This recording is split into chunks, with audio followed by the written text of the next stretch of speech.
So I've got a pretty wild claim here, and I think I can back it up. Marvel Spider-Man 2 is one of the best superhero games ever made. Is that a high bar? Yeah, that's kind of where I was going with that. Yeah. Well, I get that, but like for a long time, Arkham City has sat there as the preeminent superhero game. Nothing was really hitting it. Marvel Spider-Man, the original one, a lot of people would agree that it was real close, but most people still thought Arkham City was better. So okay, I didn't play the whole thing of Spider-Man. I liked what I played.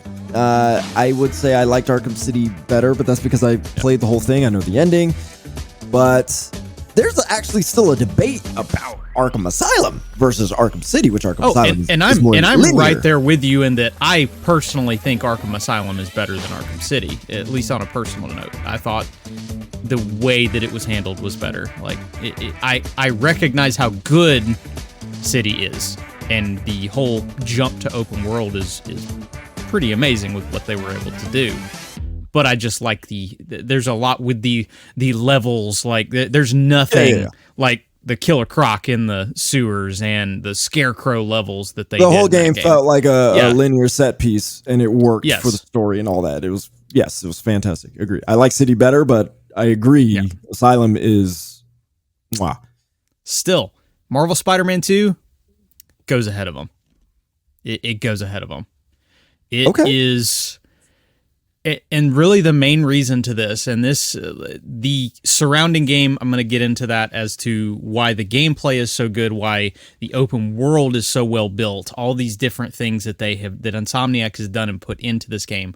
But it starts with the fact that this is a pulled from a comic book story.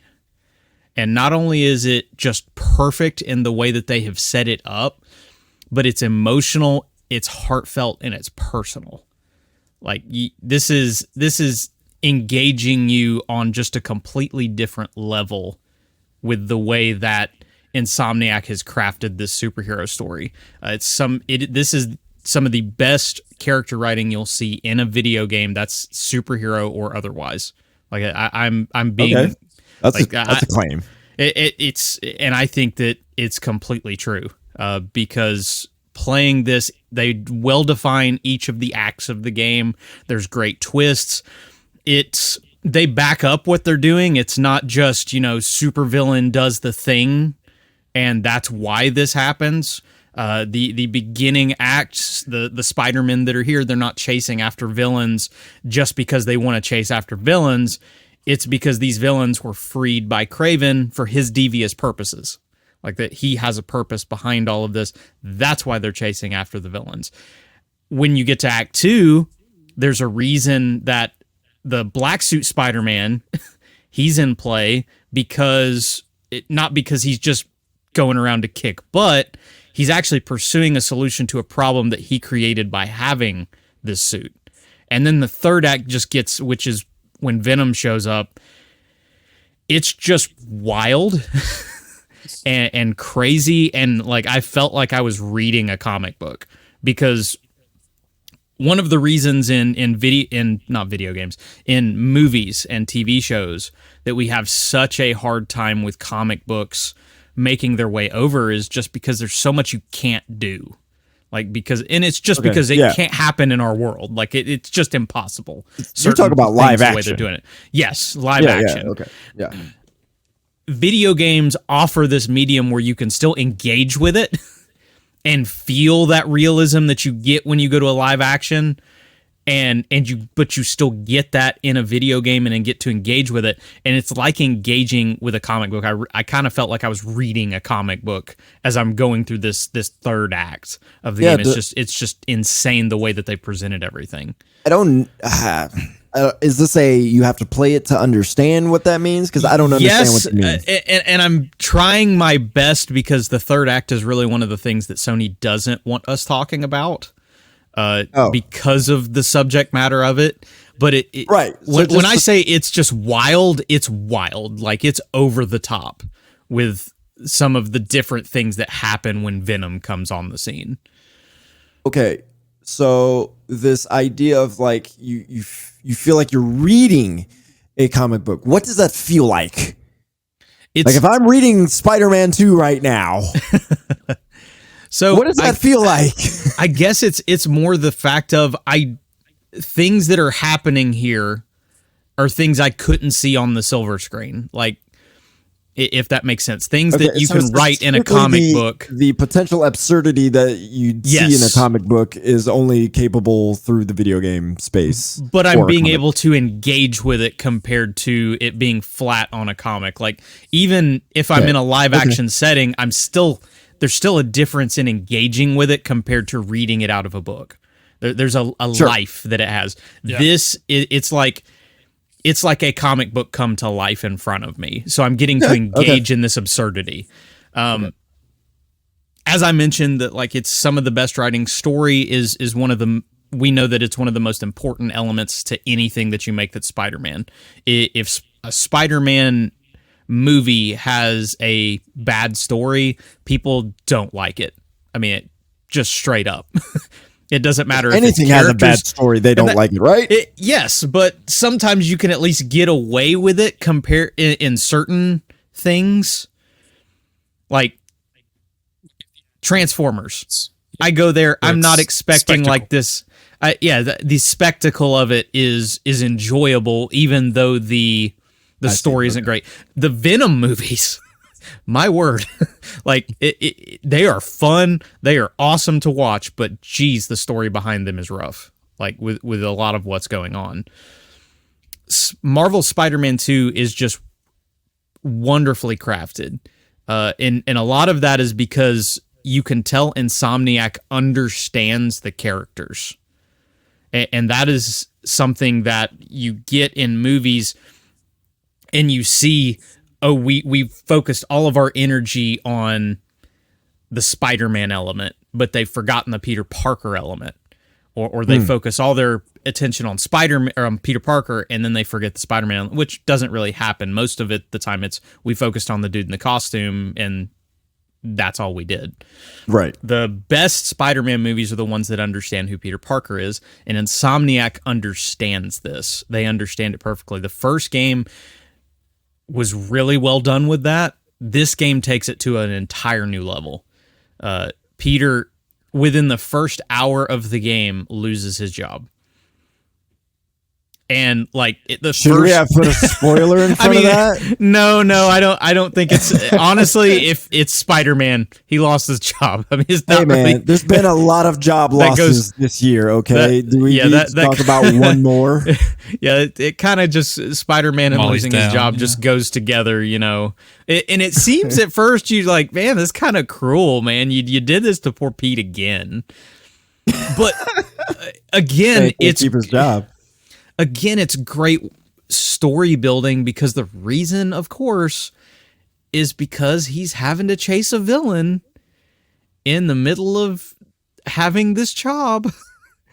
And it's just reinforcing that whole thing of he still feels that responsibility of being Spider-Man. And this is after he's been doing this over 8 years.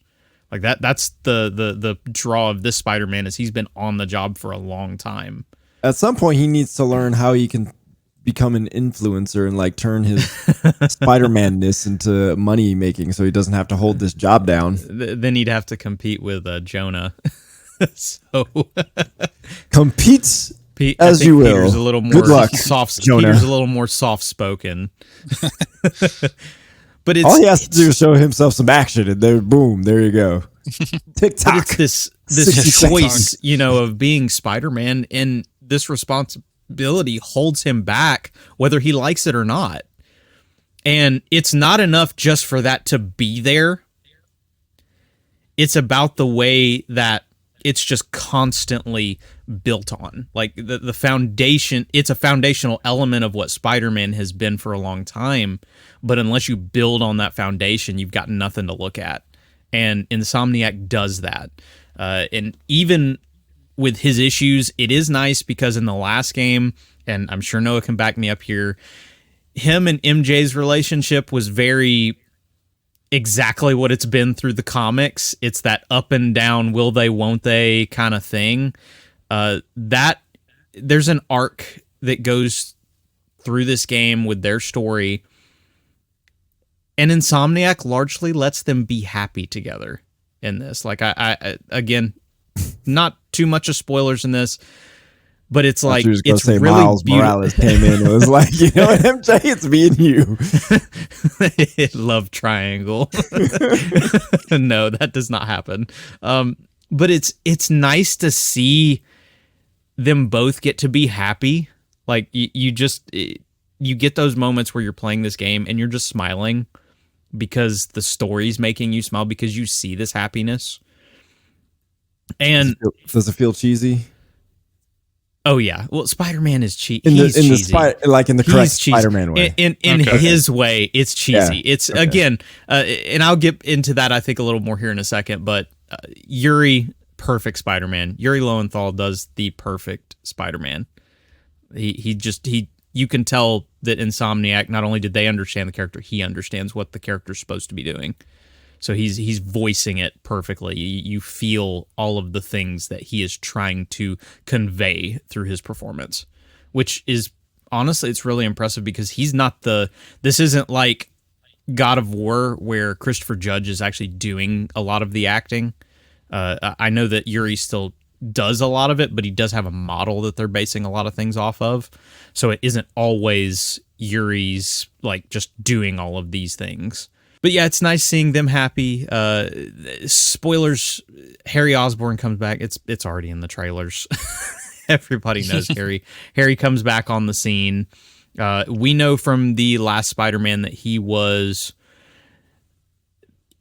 said he was away in Europe, but you end up finding out through some different things, and of course through one of those post-credit scenes that he's actually in a tank because Harry is sick and needs medical attention, which is a long-running thing in different comic lines, that Harry's mother passed away and whatever she had, he had.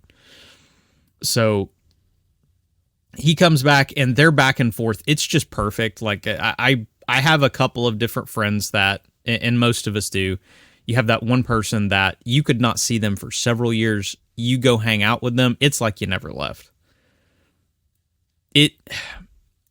Some people are going to play this game and they're going to think, well, that doesn't make sense. To me, it made perfect sense. Harry is the guy who, he could be away for a couple years. He comes back, him and Peter, it's like they never left each other.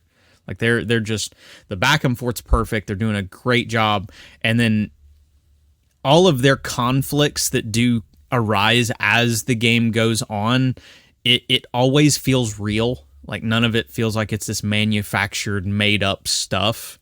There are those couple of misunderstandings that you're like, this is kind of like a TV show where if someone would just have a conversation instead of yelling, that things would get fixed. But, of course, that never happens, and that's partially due to serve the story, but at the same point, I don't see it as a manufactured thing, because that does happen in a lot of people's lives. They take what they think in the moment and they run with it. You don't give people a chance to explain things. We've gone all this time talking about the core three, so to speak, at least of the Spider-Man comics. Miles still gets a lot of time on the stage, and that is something that is really great. Obviously, this is Marvel's Spider-Man 2, and Peter is going to be the focus on this one because it is him that the series has started with. But I never got to a feeling where I never felt like Miles was center stage, but I never felt like Miles was an afterthought. Like, Miles feels like he gets a good amount of time. The time that I spent specifically in missions involving him felt right. Like, it's one of those things of, could I have had some more time with Miles? Sure, that would have been just fine. Could I have had less time with him? I wouldn't have minded. it was in that perfect center of I'm happy with what I got to experience with Miles. And it's great because he gets that same character building, that same writing in the way, in some of the different scenarios that he's in. And you get to see him grow as a human being as well as Spider-Man. Like they don't, Insomniac in all of these moments, they don't neglect the person that the character is based on. And that's just something that it's just masterful writing. If you can establish these characters as people that I want to engage with, just like the MCU did with the reason we love Captain America, the reason we loved Iron Man, all of these characters, they made the characters the reason you went. You didn't just go because the villain was great, because by golly, we know Marvel MCU villains are so one note most of the time. Just a little. They made you love the characters and feel like you were almost in the room with them most of the time. With Marvel Spider-Man, you feel like you're in the room with these characters. You're a part of their lives. And that's something that should be commended, because not every video game, even with as many hours as they have to cover, they don't always have the opportunity to give you that feeling. Especially when that feeling is there the entire game. Like the game runs, and admittedly I did some side stuff and I'm still not completely done in terms of, doing all the little things on the side. But with about 80%, I think I put about 25 hours in. Okay. To pretty much, so I'd put it right around the 20-hour mark as far as story, maybe a little bit less depending on how quickly you're pushing your way through. So it's really great to be able to play this and engage with the characters. And it's not just that, they've overall made real stories. Like in Miles Morales, they introduced a application that his friend Genki came up with, who's the tech guy behind the chair. And this app is essentially a way for civilians to request help from Spider-Man. It's the Friendly Neighborhood Spider-Man app. And they bring that into play here. And a lot of these things, there's not a lot of them that are these mind-blowing, like, oh my goodness, I'm looking for the Declaration of Independence for the map and all that. There's nothing like super intricate with a lot of these, but you have, like, for instance, one where you're searching for someone's lost grandpa. That's as simple as it is, and it's truly a very easy mission. You pretty much just find him. And the game largely leads you directly to him. But you get to the end of this, you listen to the dialogue, and you let all of it, and I tell everybody with this game, do not skip the dialogue. Like, do not skip cutscenes, do not skip any of these moments, because they are so well written. Listening to these, man, it tugged at my heartstrings with some of the ways that they have built these missions, because it's these things that are they're very real moments that I can see happening, like, to anyone. Like, if I had to go and find somebody's lost grandpa, the thing that ensued, the dialogue that happened and all of this stuff, like, I would very much believe this is something that could happen to me in the conversations. And again, just wonderful writing. There are more of those that people just need to experience these for themselves rather than just have me run through them. They're just so well done, and they make you connect with the game on a level that's different than just, bad guy attack city, me fight back. And that doesn't mean that the game is all, teardrops and emotions and all these things. Of course not. Spidey, there's some funny, right? So Spidey is flipping hilarious, and I laughed so many times at different things. Like, there was one time I busted out laughing, and it wasn't even something he said. It was something he did, and it was one of those things that I'm glad I was paying attention because it's so on brand for Spider-Man. So I've just cleared a room out with another person that I'm interacting with in this mission, and we get like a zoom, like it's not a zoom, a video plays of the villain talking to us. And I mean, this room's cleared out. The person is standing kind of in front of Spidey. And on this, the person refers to Spidey, Peter Parker at this point, as the Fool's Beacon. It goes back from the video to both of these characters. And Spidey, for a split second, looks backwards and then looks back forward. Because he's like, are you talking? Is somebody else here? And it's just, I busted out laughing because it's like, you're not even on a video call or anything. You're just, there's nobody behind you. The character's not looking at you. This is just straight up on brand. You doing this because you're Spider-Man doing this. Yeah. And back and forth in general with the jokes that he makes, all of these things are great.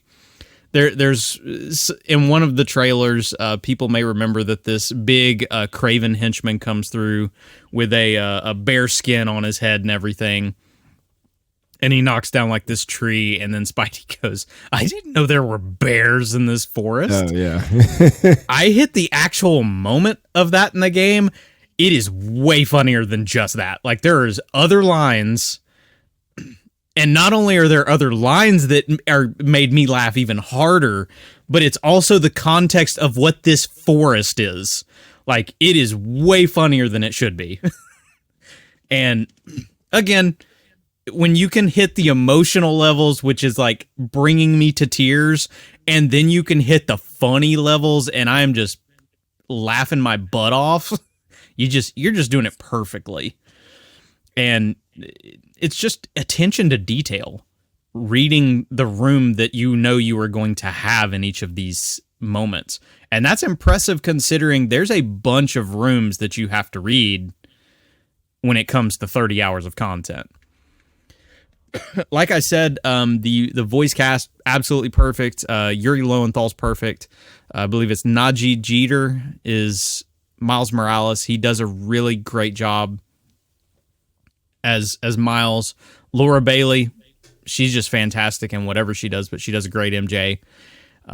As much as I love all of them, though, Graham Phillips does Harry Osborn, and there's so many things that would not work if Harry was not as good as the performance that is given.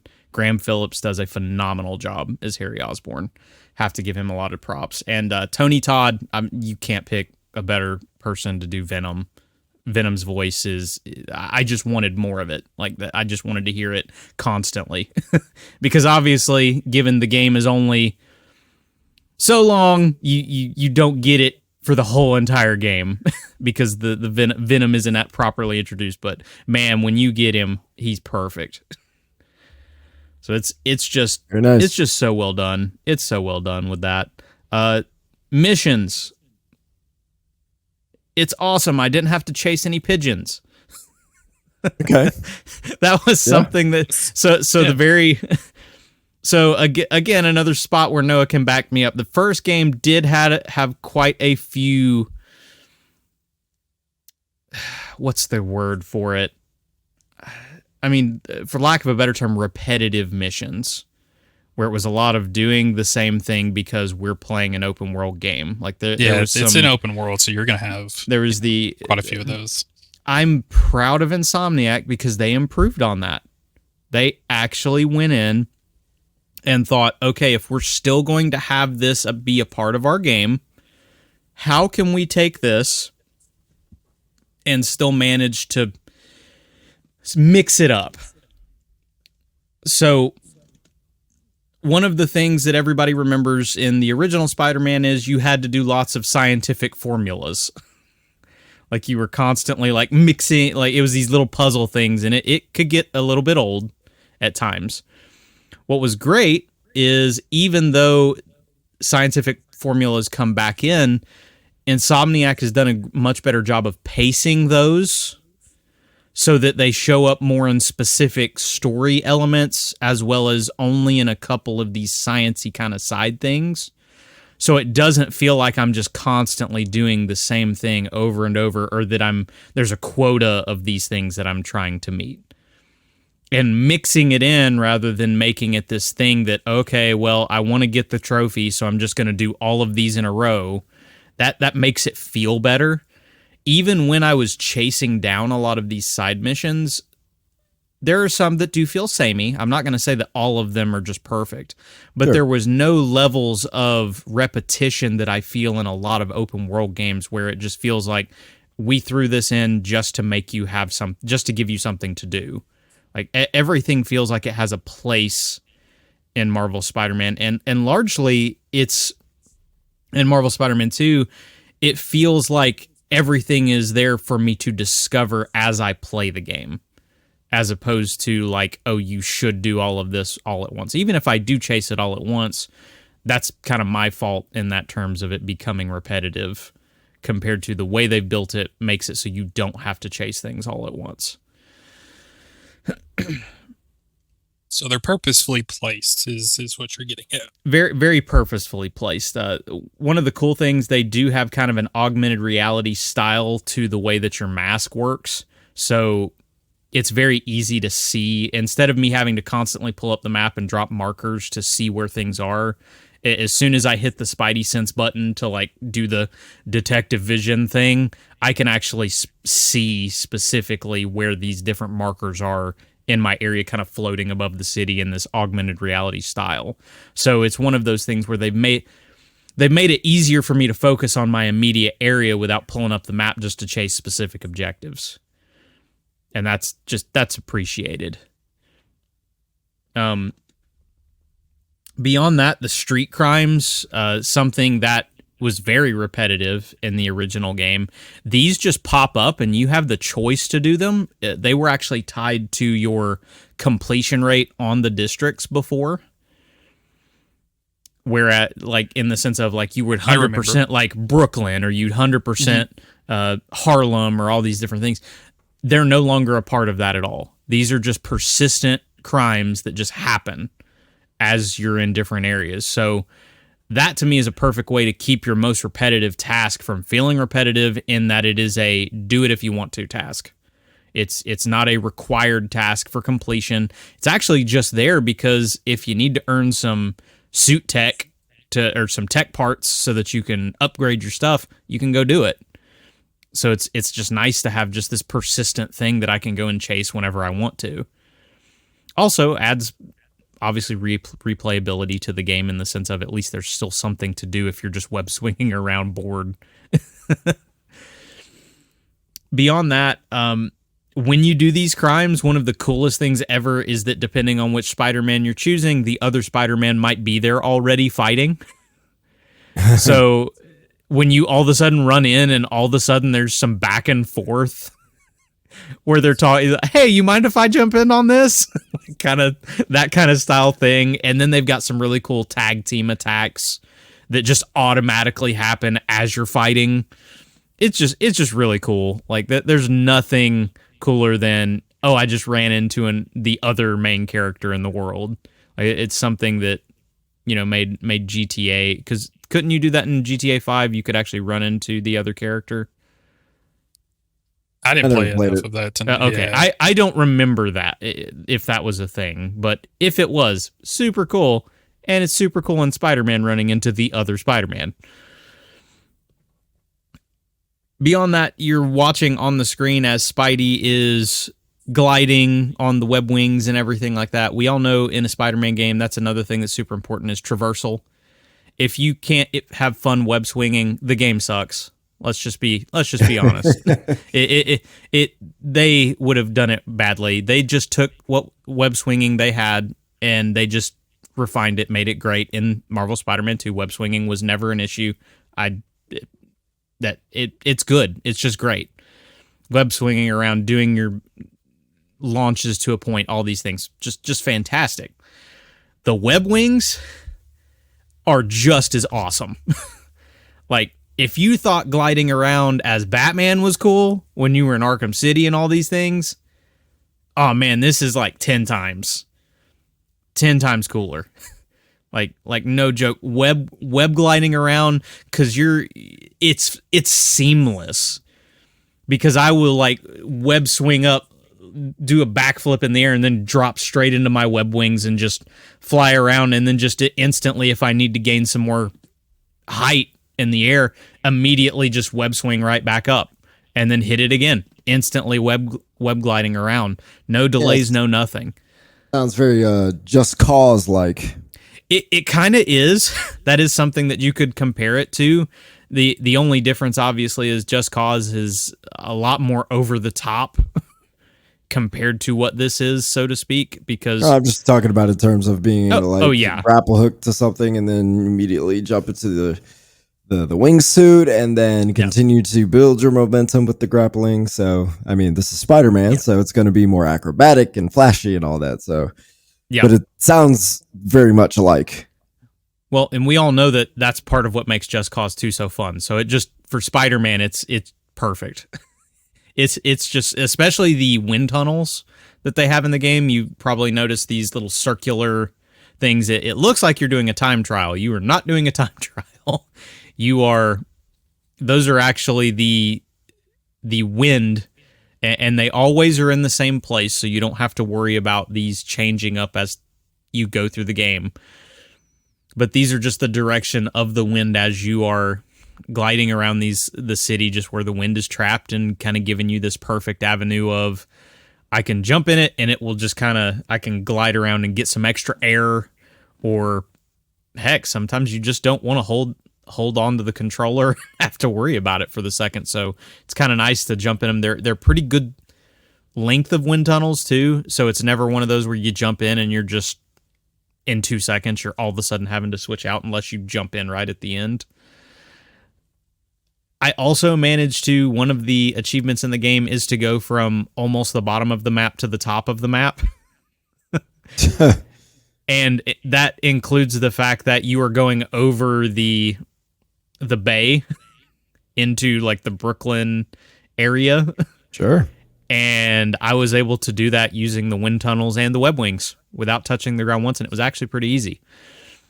So super cool how they've done that. It's, again, just perfect. It's that rush that you get as you do it, and it's just so much fun to use.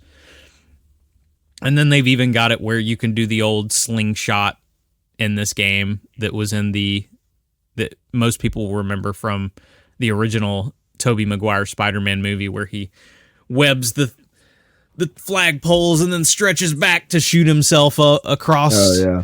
Like, they've got, there's 2 ways you can do that. You can either do that just in general, which will give you a nice little launch, but then they also have it where you can do it from these things called super slingshots, which are up on top of buildings, which are essentially these built tech things that kind of help give you a much better launch, which can actually help you with gliding and stuff like that to get some good air. If you don't want to swing around, which the only reason I used fast travel was pretty much because I'm on deadlines. I can't spend 10 minutes web swinging from one side of the map to the other. I thought you were going to say Subway. No, there is not a Subway in this game. You can't. They did have it obviously in the original, but they do not have it in this one. The fast travel is fast, instantaneous. Fast doesn't even describe it. Like, when you go and you choose a point on this map and you hold down your prompt for all of like 2 seconds, you are immediately all of a sudden swinging or web winging in.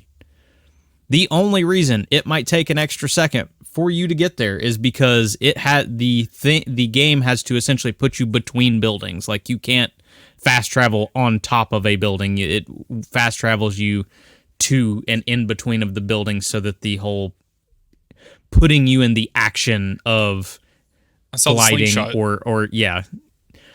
So it can put you, essentially, it can put you in the action. The fast travel can put you in the action of swinging or gliding there. So, but like I said, literally perfect. Like I am impressed to no end at the fact that I can fast travel instantly to any point on the map I want to. As soon as it is one of those things in the game where you do have to do a couple of things in the district in order to unlock fast travel to that district, progress at a certain amount, but it's instantaneous. And the same thing happens for the most part with switching Spider-Man. The way that you go about it, you open up your friendly neighborhood Spider-Man app, and some missions do require one specific Spider-Man. Some missions are either Spider-Man. Doesn't matter how you go about it.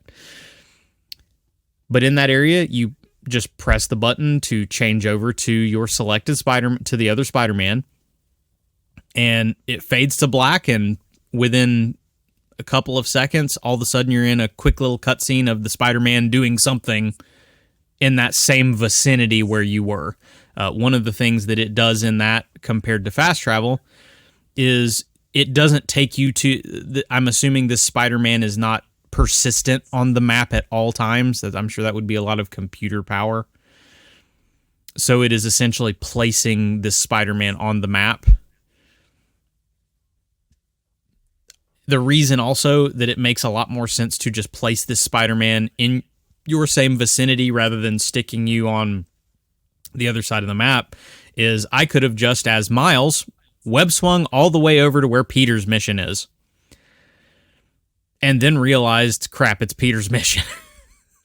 If I'm having to all of a sudden switch to Peter and he's back over on the other side of the map again, I've got to web swing all the way back. So I prefer the way that they've chosen to do it to simply place you back in the same vicinity. Just makes sense.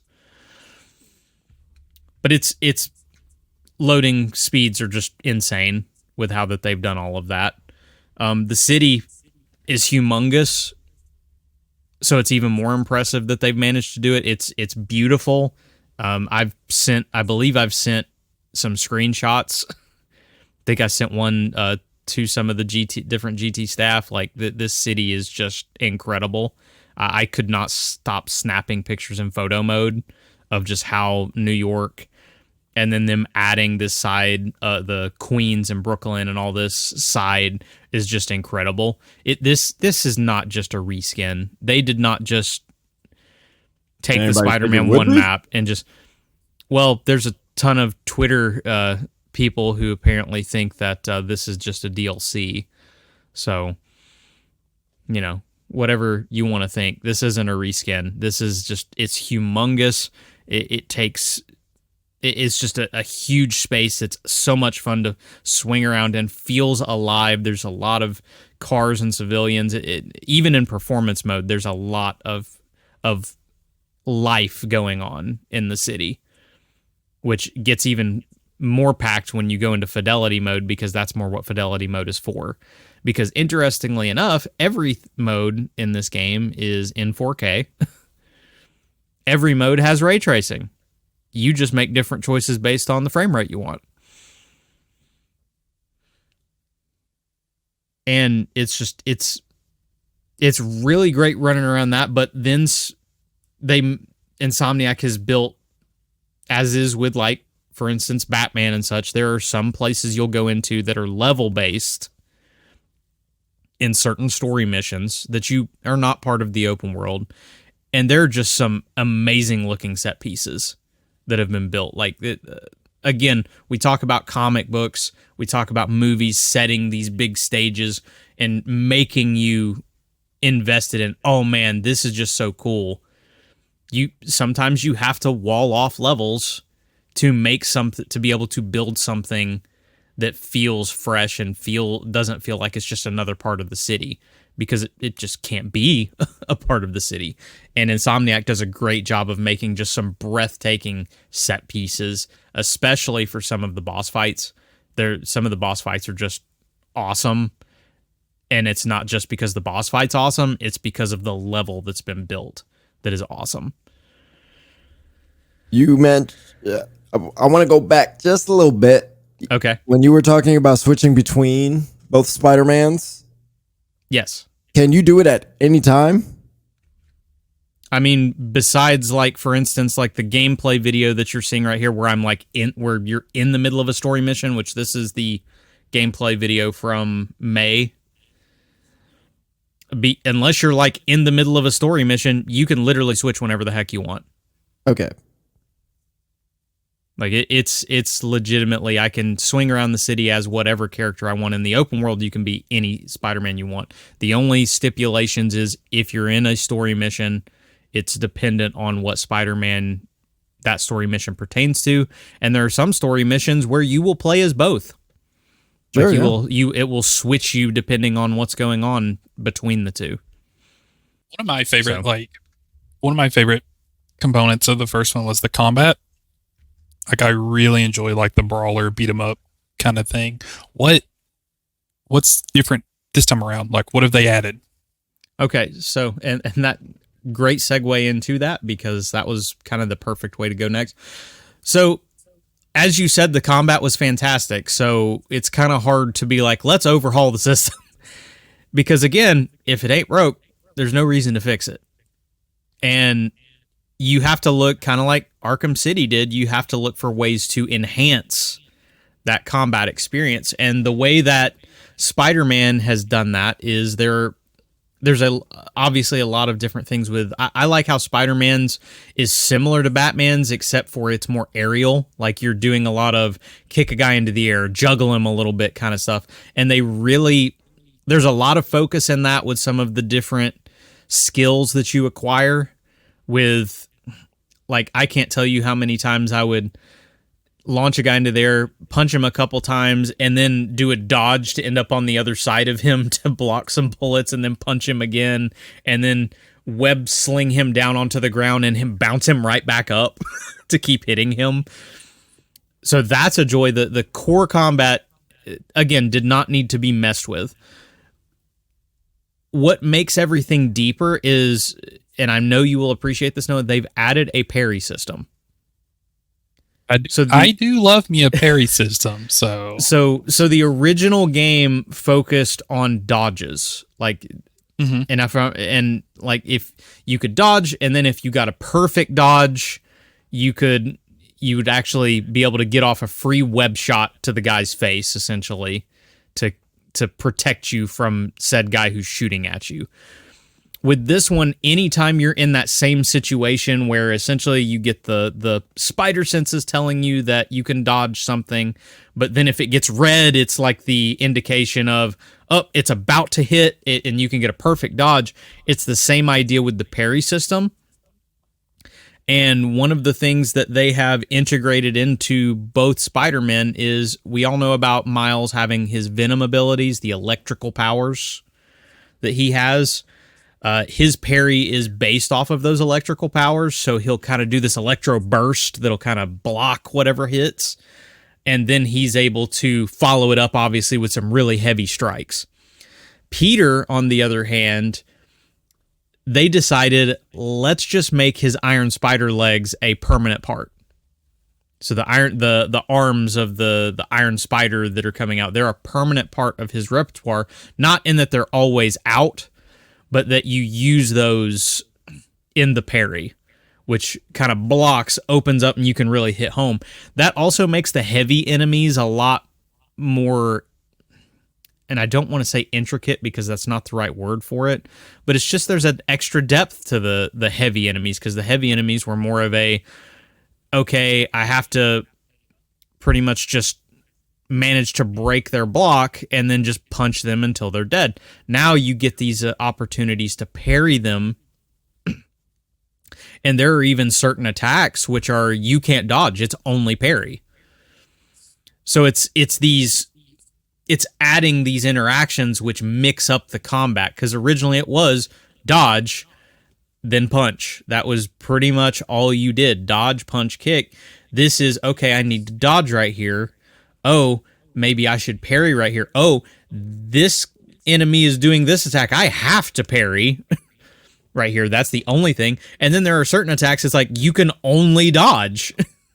So it's like, it's again mixing up the rock, paper, scissors to be more than just rock versus paper, which is what it kind of felt like. So it's they've really mixed up what you're doing in it to keep it. It honestly feels pretty fresh for the most part as you continue through, and there's a lot of good villain design. Like obviously, it feels like every time you meet the new faction, they always seem to have the same enemy types, and there are a lot of similar enemy types that happens in Marvel Spider-Man 2 the same way it did in the original Marvel Spider-Man, but it still feels fresh with the way that you engage with all of these different kind of style of characters.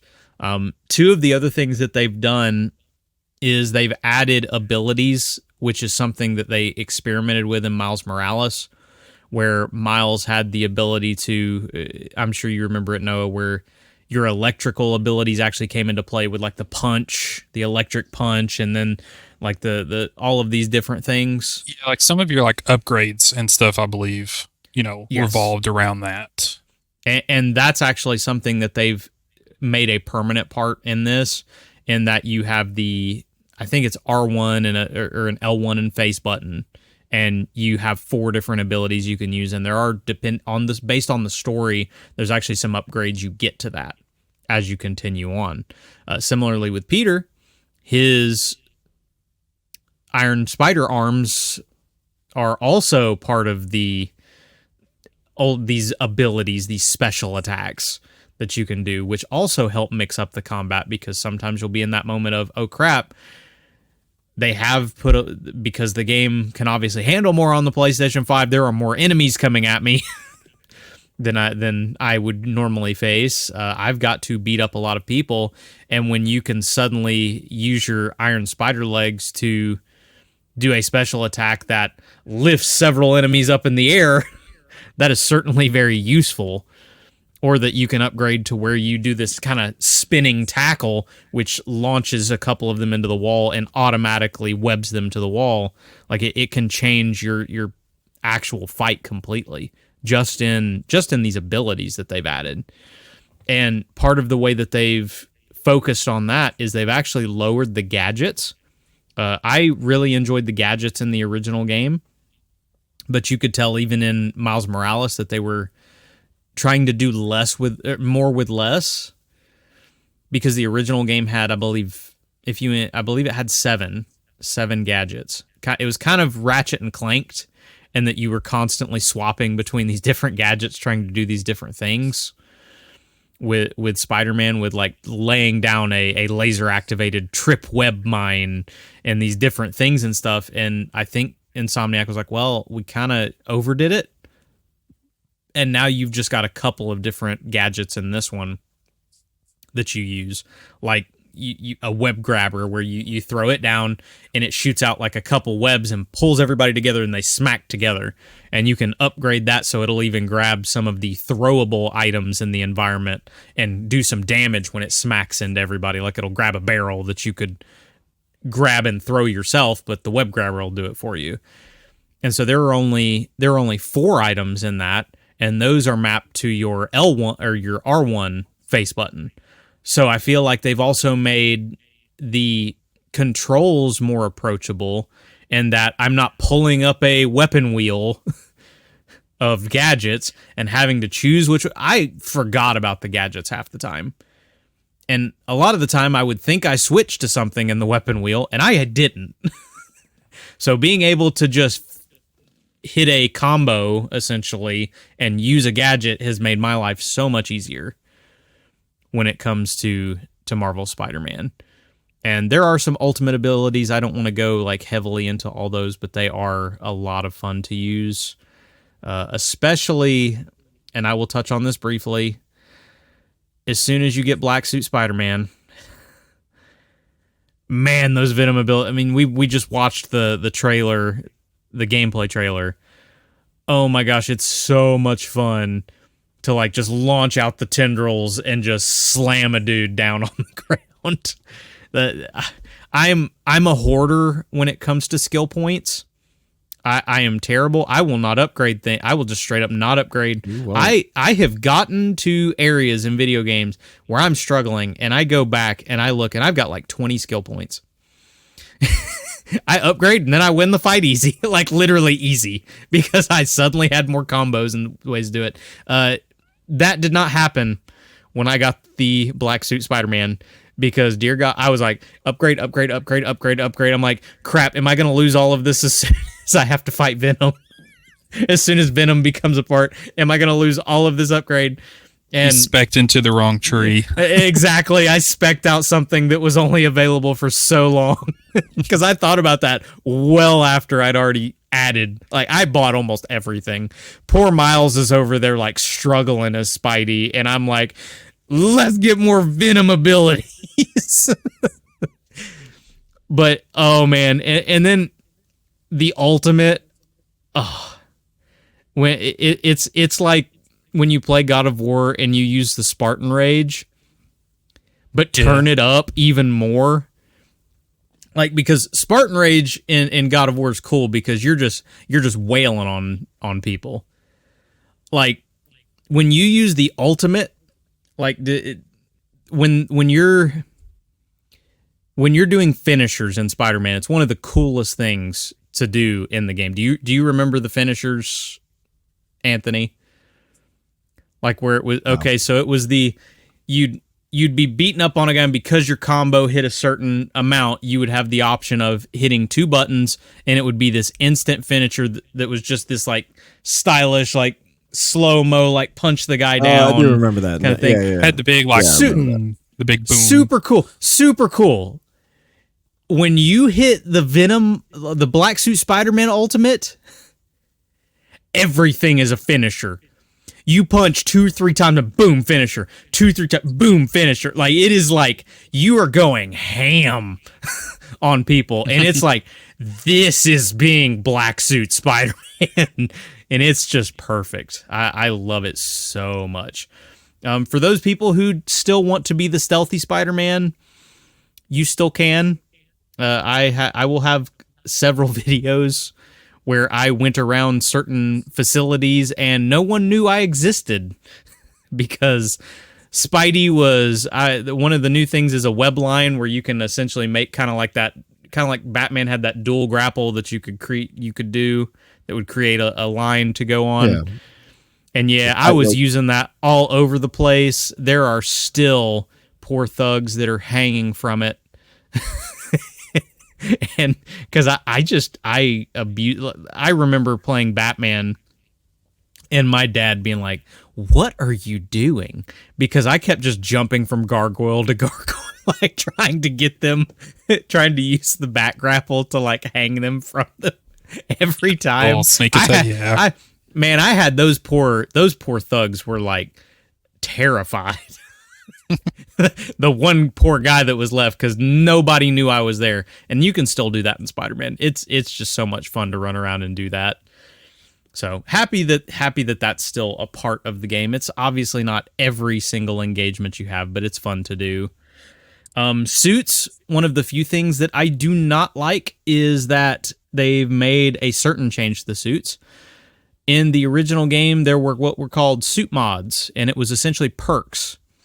And every time you unlocked a suit, you would get a specific perk.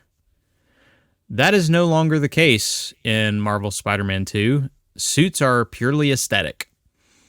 The only reason to buy them is because you want to look like them. There are a ton of cool ones. They look awesome. I am not saying that the suits are bad. Like, do not get me wrong on that. I love what they did with the suits in terms of design. I just don't like the function.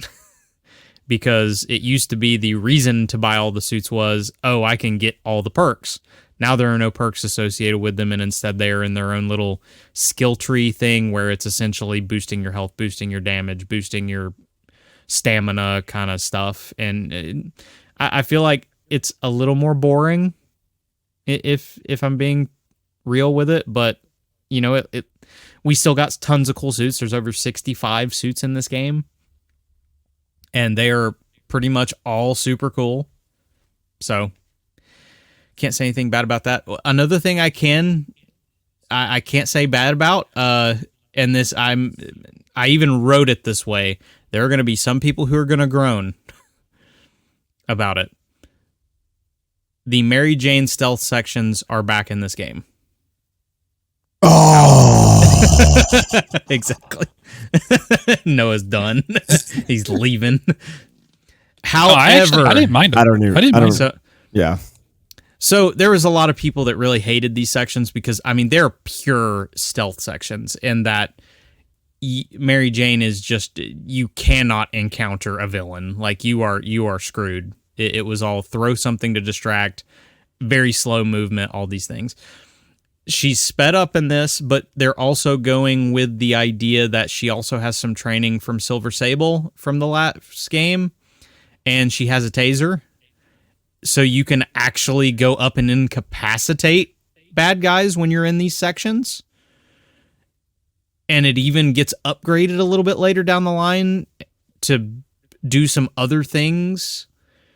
So they're actually, I'm not going to say they're highlight of the game is the stealth sections, but they're actually enjoyable to play. Like, it doesn't feel like this forced section like they kind of did in the original game.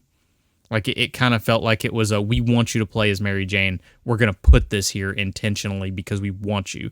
It feels like it flows better and they're well designed. So, again, it feels like the whole theme of what Insomniac has done is they've improved on just about everything you could be upset with. Even you could possibly be upset with in the original game. Like, just broaden the systems, better design the systems, different things like that. With this big of a game, as obvious as it sounds, there are going to be some bugs and glitches. Pretty much all of mine were just random. Like, I had one where I looked up like 10 feet in the air and a civilian was like standing there. There were a couple times when I was fighting a group that used Molotovs in the game that there would be like a crate of Molotovs like waist high on Spider-Man that was just floating in the air. Like, it was all just little things like that. The regular NPCs in the game, there's some moments where they're just not very well rendered. And I don't know if it's just the game or if it's just the plight of poor NPCs everywhere where they're just not a lot of attention to them because Insomniac expects you to be swinging 50 stories high, not on the ground with a bunch of NPCs. So there's just not as much attention put to them. But you know what? It's fine. It's not going to ruin your experience. It's just noticeable. Like, all of those issues. And then there's just one other thing for me, at least, was there's a boss fight or two that they just linger a little bit long. And it's in the case of, thankfully, Insomniac added health bars to the bosses this time around. But there are a couple of them that have multiple health bars. And it's just that's in some cases, it's just a bit long in tooth. There's one specific one that I remember right off the top of my head easily that it's just, I was just done before. It's like, you could have ended this just one health bar earlier. I get what you're doing because after each health bar, there's a cutscene that generally will lead to some dialogue that they're wanting to put across. And I was just like, you know what, you probably could have summed this up in one less health bar. So David's a one health bar kind of gamer. Okay. No, because make it as spongy as possible. There is one fight that you have in the game that is about 4 health. Maybe no, it's not 5. There's 4, and it's awesome. Like, it's just the specific fight was just a little too long. Like, okay. and it was just the way it felt. So, when you design something, it's one of the few areas where it was like, you know what, you could have mixed this up a little bit better. Is really the only way that I could put it, and the other ones felt a little more mixed up, if that makes sense. So yeah. That's, I mean, honestly, that's largely Spider-Man 2. Like, there's just so much that this game does really well. There's so much that they've improved on from the original game and the story. Like I said, this is the best superhero video game narrative ever.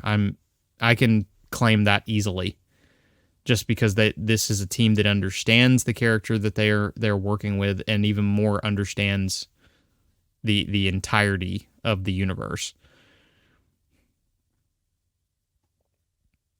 Performance and is really good too, by the way. I know I kind of went over that, but when I'm not even thinking about how the performance of a game, that means it's pretty good. Oh yeah, makes sense. Because I remember playing. I know when I'm playing a game that is screen tearing and having frame dips and stuff. I was not having issues with performance mode in the slightest here.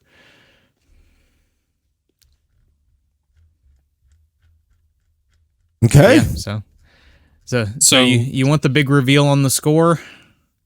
That's what I was about to ask. I was like, so is this getting nommed then?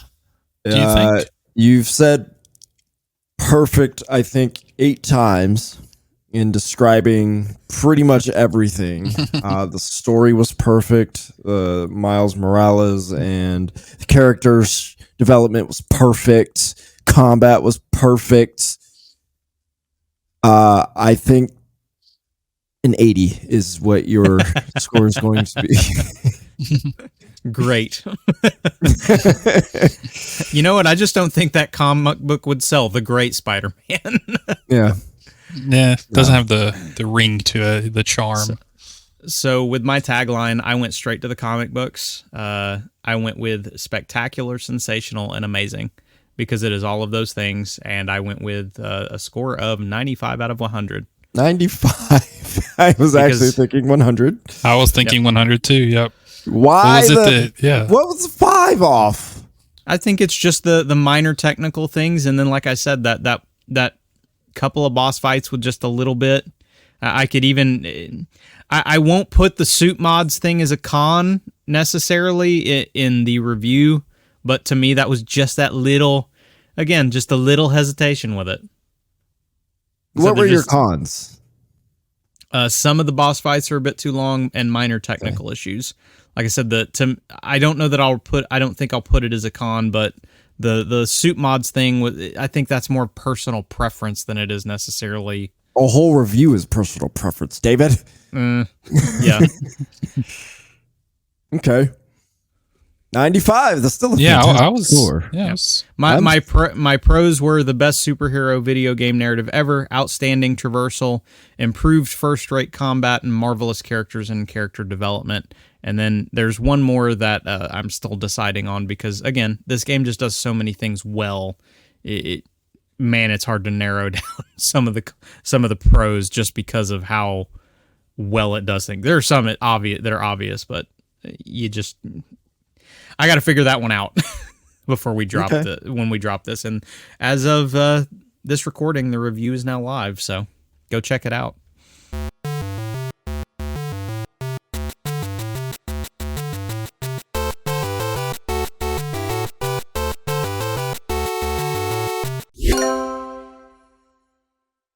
I just want to point out, with the XDefiant delayed, I brought this up in our chat and made Anthony think that they said something that they didn't for a second, because I quoted in quotes. Let me pull up what you wrote. Yeah. Did you send it to me personally? I don't remember. No, I sent it to the podcast. Yeah, you sent it to the podcast chat.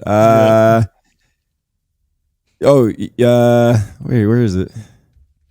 Oh, yes. So all you did was send me the Twitter link, and then in quotes, like literally quoted, and this has absolutely nothing to do with releasing around Call of Duty. I was like, holy frick, like they just with said an that? emoji too. That's what sealed the deal for me. I thought, Yeah. I was like, whoa, that's crazy that they just admitted it quite like that. But live. They did I've got not. the message up. Do you want me to read it? Sure. It says, this is the actual message without my extra input. It says, thank you to everyone who participated in our recent public test session and continues to stand alongside us as we build XDefiant. The PTS once again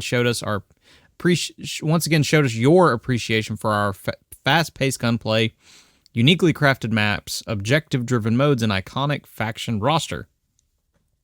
But it also surfaced some inconsistencies in the game experience that we need to address prior to launching our preseason, so we made the hard decision to delay the preseason of XDefiant. The team will continue to address these issues and testing them to make sure we deliver on the goal of being a best-in-class arcade shooter. We will share more information about the preseason and testing as it comes. Thank you for your support.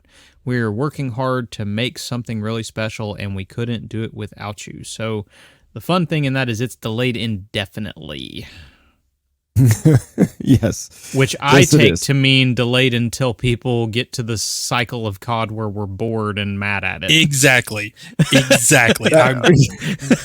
on the same page there. That is word for word what I was going to say. I was like, man, that's such a great wording. Noah, we like this, buddy. We have been for a very long time.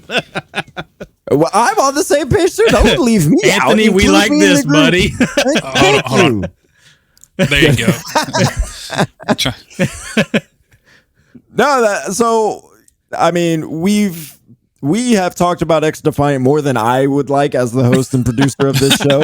Yes, but it's me wanting to talk about it. Well, no, like David and I spent significant time playing this. I played it with Cassie, who was on the podcast last week. We've played through 3 betas of it. Noah, then you jump into it. We've talked about it several times, and at this point, I mean, Noah, you like it. David, you have hope for it. I think there's not much left for it, but I mean, the reality is, I do want it to succeed as much as, because it's really not a horrible game. I don't know if there's a place for it ultimately. Yeah. But this delay, I mean, how much do you guys think it will help XDefiant? It can only help. Like it doesn't help it in the present. It does not help it. Like, what do you mean by that? Can it help it in the future in the sense of, like, are we talking more if success is more people playing it, then sure. But like it helps it in the future. What other success compared to right now? But that's the. I mean, I think more people will play it if they release it in the I hate COD. It's so bad. I'm so bored of this. I hate it. 4 months from now, when people generally get to that point, if they get to that point, because you're still banking on the COD cycle to be that way, when it does seem like Sledgehammer is making a lot of like really good decisions right now. I mean, as well as I do. I mean, it doesn't matter how good, this Modern Warfare 3 is going to be. It's still going to have a pretty significant drop off after the 3 to 4 month mark. So, and that's just in general. Yeah, that's just part of Call of Duty. That's what the players do. I think what hurts more though in this, like for XDefiant specifically, is that a lot of what Modern Warfare 3 is trying to do actually encourages the group that would want to play XDefiant to play Call of Duty. Because a lot of what's in this year's Call of Duty is the movement, which is one of the things XDefiant touted. It is the ranking system that, again, Call of Duty's introducing their ranked mode earlier than they have before. It is the TT, time to kill, which has been raised to, guess what? This almost exactly the same speed as the game everyone loved in Black Ops Cold War. Like they actually said in tests, it's almost a perfect match. Like, and I don't think they necessarily did that intentionally, but it's pretty great that it's hitting the one that everybody likes the most. The reasons you play XDefiant over COD, it's now you're down to the skill-based matchmaking, which I know is another topic we've got. Like that's the reason, is because there's no skill-based matchmaking. So you don't have movement anymore. You don't have like these other things anymore that you were trying to use to encourage that core community to move over. compared to COD. So you're literally banking on them getting bored, but at the same point, if they're bored with that, the only thing you offer is the maps look different and maybe the game just feels a little different. But what else do you bank on other than Call of Duty players getting bored? Yeah. Well, again, the idea is that Call of Duty sticks in this Modern Warfare 2 idea of catering and I catering to the casual community and having instant TTK and messing things up with maps and having no movement. And that was kind of your selling point was, look, you can slide around and jump and all this kind of stuff in XDefiant. You can play something that has no SBMM. You can have higher TTK. Well, 2 out of 3 of those are suddenly back in COD, which is, again, still king. So... But XDefiant isn't going to change in that way. Call of Duty will. Next year's Call of Duty will be different. So, but it'll be a Treyarch COD, which everyone loves. Yes, so, but there's still going to be the fall off there, and then I suppose. I guess what I'm trying to say is there's not a huge difference between this COD and XDefiant, which makes it easier to skip XDefiant. Is I guess what I'm trying to say. It's easier for me to be like, okay, XDefiant is just another COD. I don't know that I necessarily... The reason that you're going to get bored with this COD is going to be the same reason you would be bored with XDefiant. I think it'll all depend on what Sledgehammer does that first 4 months. Like, they've been really, we'll get into that later, but they've been really responsive and really quick to implement changes. And it seems like XDefiant is I'm actually, as a recent Call of Duty player, I'm actually kind of still in shock at how quick some of the changes have been. So, like I said, if they can keep up with that, it'll be tougher to, for XDefiant to pull players toward their camp. But if Call of Duty does the, barely any minimum changes that they're, known to do post-launch, then I think it'll be much easier for people to, switch sides. I wonder. That it's critical. That first 4 months, I think, will be really important for both.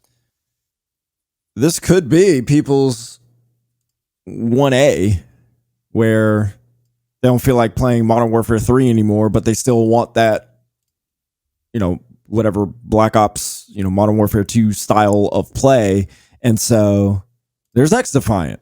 And flavorfully, it's a bit different because it's more objective based than what Call of Duty is, and it's still something to master.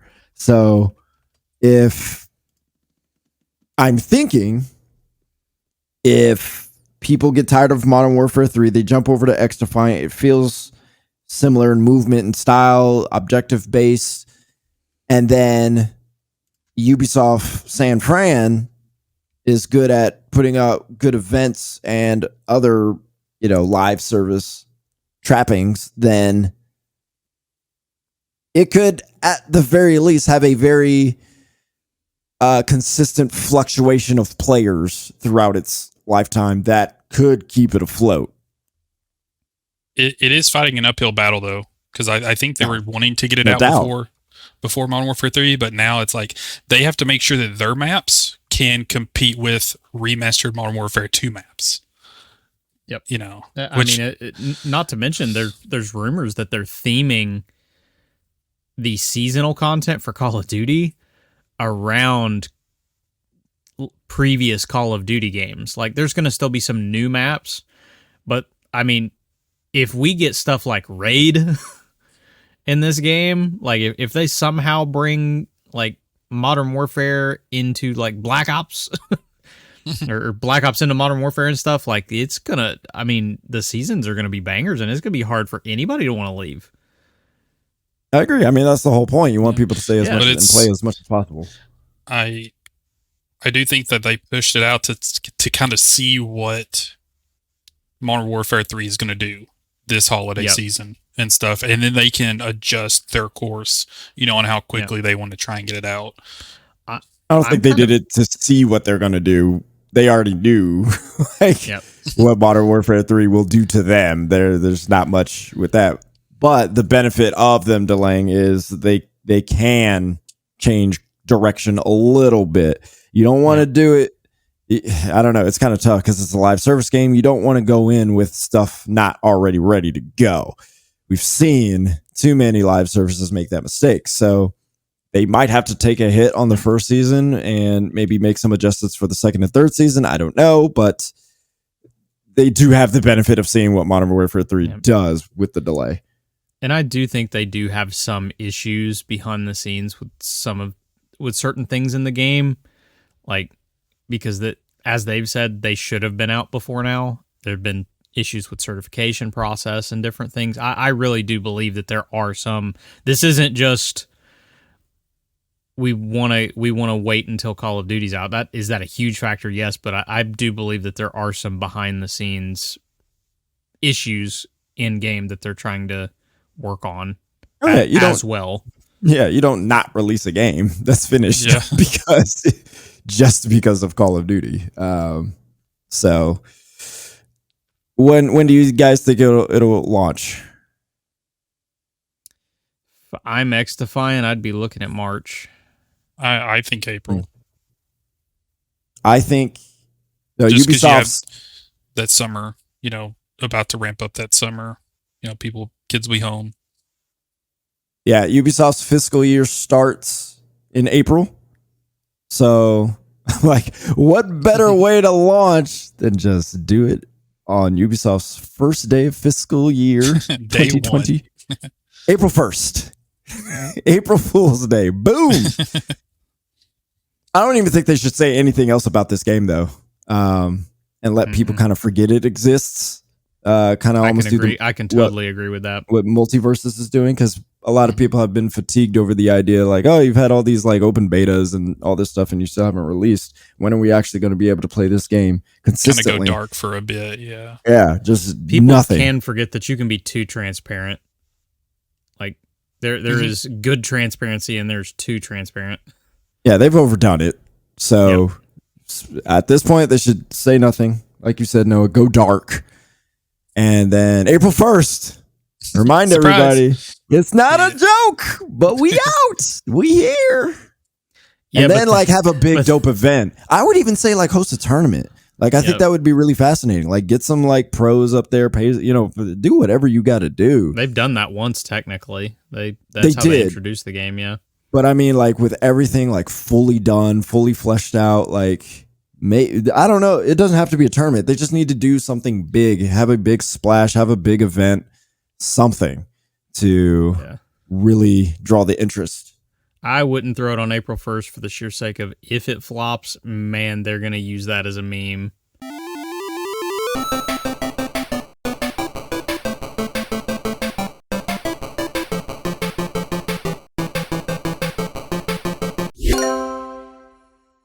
First off, I have a question for both of you. What, in your opinion, is the most important aspect of a Call of Duty? Ooh. What is the thing that you think, and if the game will succeed, it has to have this, shine. This has to be the bread and butter. Good maps. For me, it's always good maps. Yeah. I'm not as hardcore in Call of Duty as David or yourself. Call of Duty is such a bigger package to me than just multiplayer, even though I can understand that because Halo to me becomes more multiplayer than it does the single player. But to me, for Call of Duty, I feel like single player, really, a really dope single player. Well, Modern Warfare 2 to this day, the original is etched in my brain as a fantastic single player game. And obviously the multiplayer was good in that too. Well, Anthony, you're right, or you're wrong. David's right. It's maps, and that's what I want to start with, because this is my old playground, brought into the new era. So for this beta, they now have 5 maps in from the classic Modern Warfare 2. We got Estate, Rust, Skid Row, Favela, and High Rise. So my old stomping grounds, and they have done such a good job with it. I've been very happy. I thought the maps would feel bigger than with the new movement system and how fast paced the game's going to be. But the maps honestly feel just like they did back in the day. Which is impressive. I feel like they've scaled everything perfectly. Like they've scaled it, but it doesn't feel like they did. Except for a state, which that map is way too big. Yeah, it was way too big back in the day. What's going on with the movement? Because it sounds like they just recreated old movement from previous games. I think I played Modern Warfare 2. That's the most recent one. Do you want me to handle this one since I understand? No, I mean so you're talking about the scale. You said the scale in terms of like the size of the maps. Bigger. Like I thought they would feel bigger, but they don't. Even though I feel like they kind of are. They've managed to match the speed of this game to the size of the map, because obviously in the old games you couldn't get across the map nearly as fast as you can in modern day. Some of that's just technical, some of that is just the movement speeds at which you can go now compared to then. Like they've done a very good job of, I feel like I'm still on that same map back in 2009 here in 2023 with obviously a much faster speed of game. I guess that's where I was confused, because I thought that obviously the maps are based off of that, but I also thought the movement was also based off of what was happening in 2009 as well. Oh no, not the slightest. Yeah, this is much faster than back in the day. Right. But yeah, not only is it snappy, but you're slide canceling and all that kind of stuff. Yeah. So wait, when did slide canceling become a thing? Slide canceling became a thing in 2019 when Modern Warfare Reboot. Oh, that was the first time that was a thing? Oh, I thought slide canceling had been there before that. No, so let me explain slide canceling for you don't have to do all that. I was just okay. making sure. I don't want to cut Noah off. I just wanted to get that context.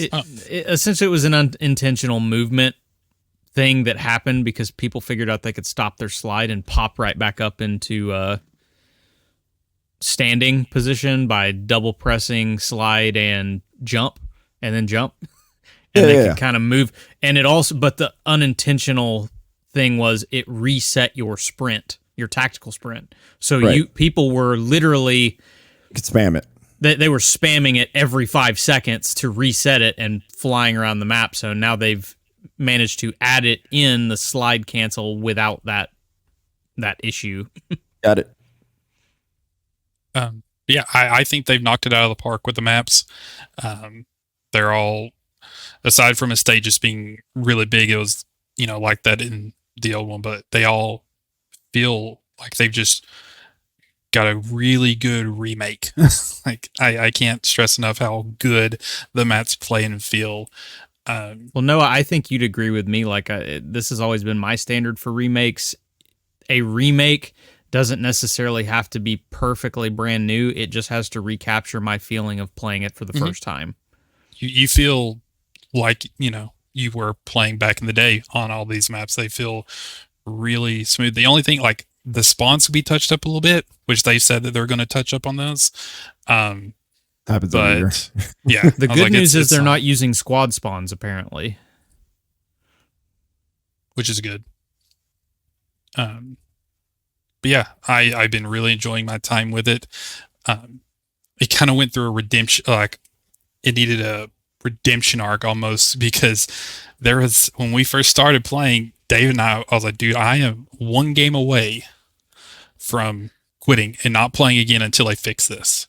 Okay, so let me say that I actually messaged, it was so bad, I messaged my PR contact about it.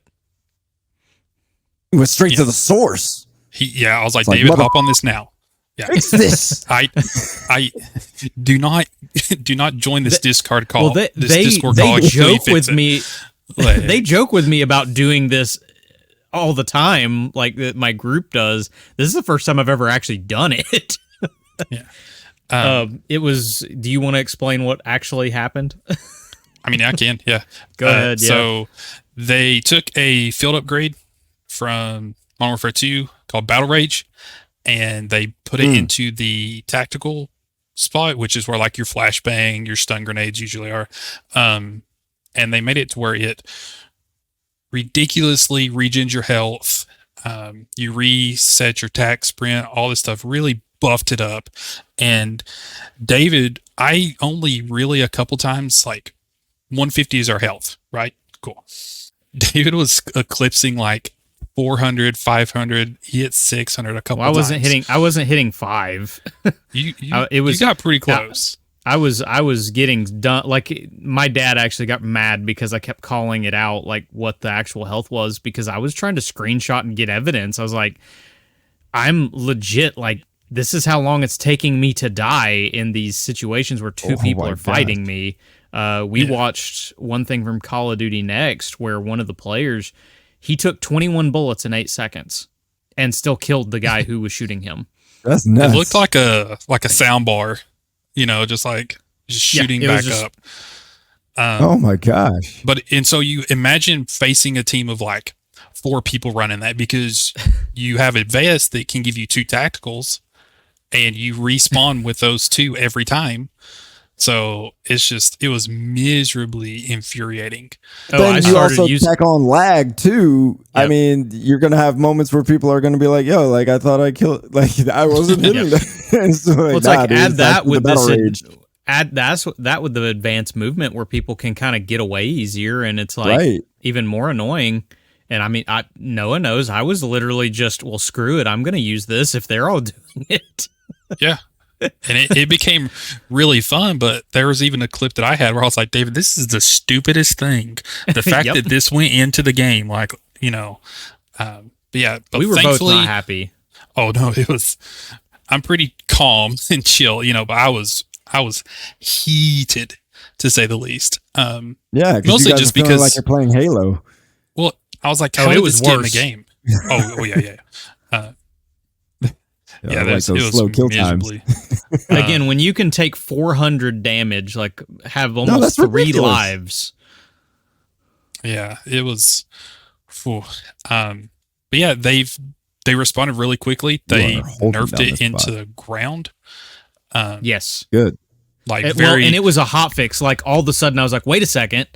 Is this real? Like I was playing with a friend of mine and they hadn't got back on, and I'm like running into people using it and shooting just to see what happens. And I'm like, yeah. After about like 5 deaths, I was like, I think they actually did it. Yeah, they did good. So yeah, I'm hoping that it's not just hey, we're trying to get on everybody's good side by hot fixing everything. I'm hoping it's going to be something that stays. This quick response, very, good on listening to our feedback and what we're concerned with and what's frustrating us. Well, and honestly, it has, because they've already, this second beta week, they've already updated they put like one of the issues was enemy visibility. They've added nameplates now, so you actually have that added to kind of help you be able to identify the bad guys. And they added, what was it? They fixed some of the slide cancel delay that was kind of messing with people with being able to shoot and such. There's some other stuff as well that they've already started addressing in terms of like just things they're working on for the game. And it's like, okay, you're already saying all this stuff about this. I don't know what to complain about. That's always a good problem to have as a player, is I don't know what to complain about because you're addressing my issues. Well, I would be a little cautious, because at the end of the day, what you're talking about, those last 2 fairly easy fixes, I imagine. But then the first one was so egregious. Of course, you fix that as quickly as possible. You're in the middle of the beta. You got to fix it, or else everybody. And you're not getting the correct kind of information as a developer that you need to actually make adjustments. It becomes in those areas where it's gray, where people start complaining about a thing, and the data that they're getting is a mismatch, and now they have to really work at it. That is when things, I don't know. I don't know if you're going to get that quick response. Well, the thing, though, is we're already seeing these responses compared to last year's beta, where we got a lot of explanation as to why the mechanics were the way they were. Sure, but that sounds like well, okay, so that to me sounds like a developer that's going, this is how we designed the game. If we change it, then we're going to have to change a whole lot of other stuff. That sounds like a logical it's response, honestly. But it's just been a very long time since we've had this kind of response when it comes to Call of Duty, and we haven't ran the into game an being issue. addressed. Yeah, where it's like where it's such an issue where they've had to explain why this is the way that it is. We haven't had that yet. It's mostly been just tweaks, adjustments, and now you get to see quality of life how it is for me to play compared to Noah, because I'm just sliding. I mean, literally, you'll be able to see slide everywhere. The difference in, and me KD. dying all the time as well. Who's the one who's really got the skill in Modern Warfare 3? I'll let my routine Modern gameplay speak for itself. Modern Warfare 3 has yet to fully release, so I need to get some. When we get some good search and destroy matches, I feel like I'll be able to say it. and when we get into ranked, because I can't wait to get back into that. I've been kind of struggling recently though. Yeah, you've been playing other games. Yeah, too much Spider-Man. Yep. But yeah, the only thing I think they need to keep working on. I think the gap between the top two performing guns, which is the Striker or the UMP-45 from back in the day, and then what is it, David? Like the MCW or whatever. That's the ACR. The ACR, yeah. Yeah, I think those two. ACR. Yeah, they are far and above. And David might disagree with me, but I understand that some, sandboxes need to have a meta. Hey, these are the top performing, and then you can kind of switch that up if you want to. But I think the gap between those two and everything else is bigger than what it needs to be. I think they should, they don't necessarily have to nerf them more. I think they should buff and bring that gap a little bit closer. But than that, I think it's a promising Call of Duty. Whether its longevity lasts, the entire year with everyone, it'll be, interesting to see. But it's a fun one so far. I've really enjoyed my time with it. I guess one of the cool things too is like even the Striker, they actually did nerf that one. So like they've already gone about nerfing one of the guns that really was way over the top good. Like to a degree where you might as well not use another gun, but they did it without killing that gun. The Striker's still very good. It's probably still, yeah. So yeah, it's been a good beta weekend so far. I've been thoroughly enjoying my time. And Search drops to this week's. Was it Saturday, David? Or it'll be up by the time this is over. But actually, no. It'll actually be up tomorrow officially. Okay. Well, whenever we're recording this. Well, tomorrow when we're recording this, so on Friday, because they actually dropped it. They're actually dropping it a little earlier than I thought. Yeah, I'm curious to see how these mats play with Search. My biggest issue is going to be just, I'll be honest, I think that I'm doing the quarterback, the NFL quarterbacks in practice. I'm throwing a bunch of interceptions to see what I can get away with. Because I am just sliding all over the freaking place and like just booking it everywhere with no regard to my life. So I'm dying a whole lot, but I think some of it is more just I'm feeling out what this game is, and especially the movement metas. And it's fun. It's fun to see this all playing out the way that it is.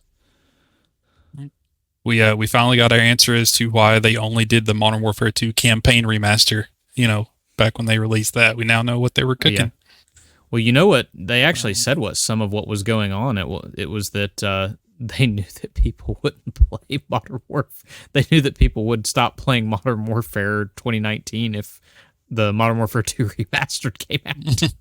That's actually the reasoning. And then, obviously, things happened, and now they decided to just drop it as a part of Modern Warfare 3, so yeah. Oh, I'm going to join y'all next weekend. Woohoo. Try it out myself. I will get absolutely destroyed because the faster paced Call of Duties, I absolutely get destroyed, but this is back to arcade Call of Duty, and that's and that's where awesome. That's where I remember playing with one of my good friends, and we're constantly screaming and frustrated. Because we're dying and we don't know how, but it's fun. Yep. And you won't have to worry about battle rage. So it's fine.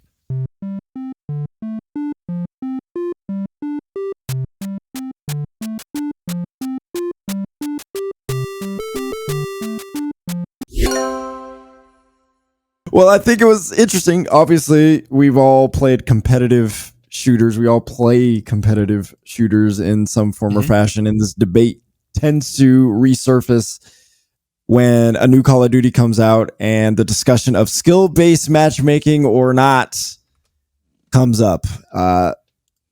It always feels like a 50-50 debate, and I can understand why. But we have not can't be on this podcast because there's 3 of us. We talked about 25 or 75.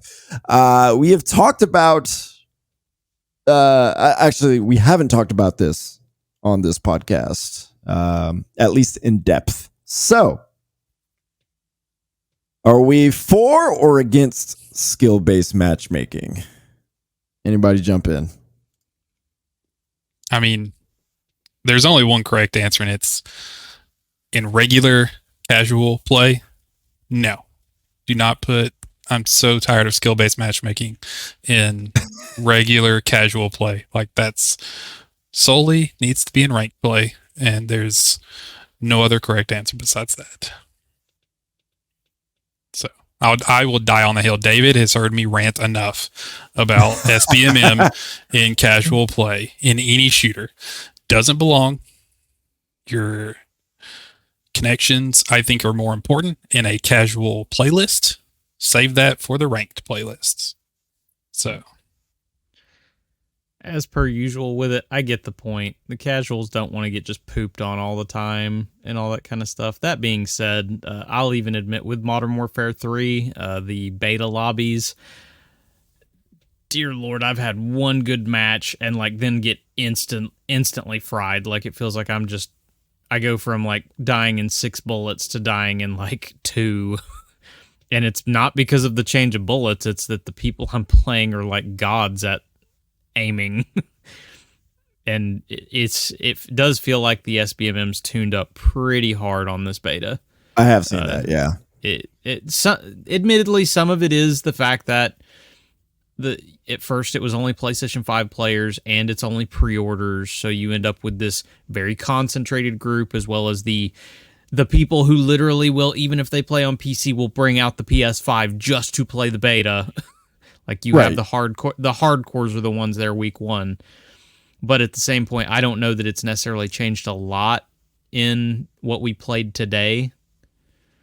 Like, we still were fighting some pretty insane players, so it's just it's exhausting because you get to where every game you feel like you have to play your heart out, otherwise you're going to get rolled. And that's not just to Call of Duty, that's Overwatch, any of these online shooters that use SBMM in their casual playlists.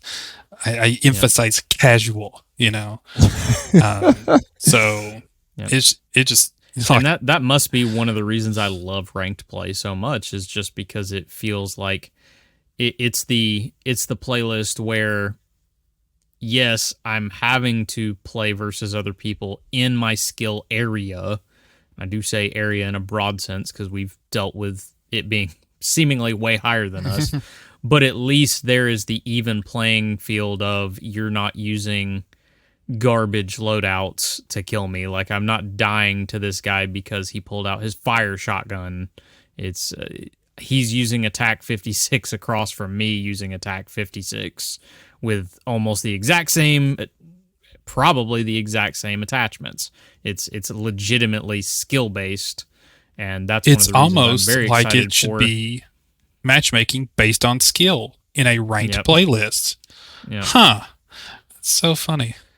The only thing, admittedly, that I do like is just the fact that, again, if you suck, you're not just getting, pooped on by people who are intentionally playing lobbies to get clips.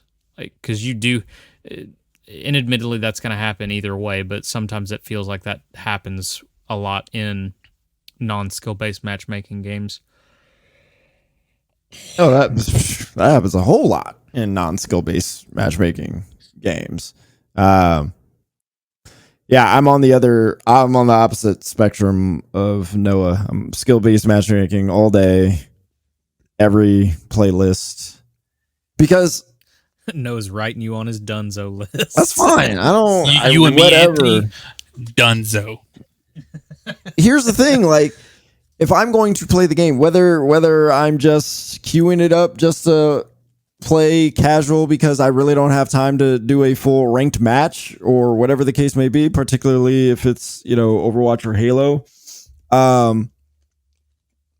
When I play, I try, which there's nothing wrong with that. And to me, if I'm going to play, and I'm not saying like I'm over here like sweating, but I don't sweat necessarily. I just play the game.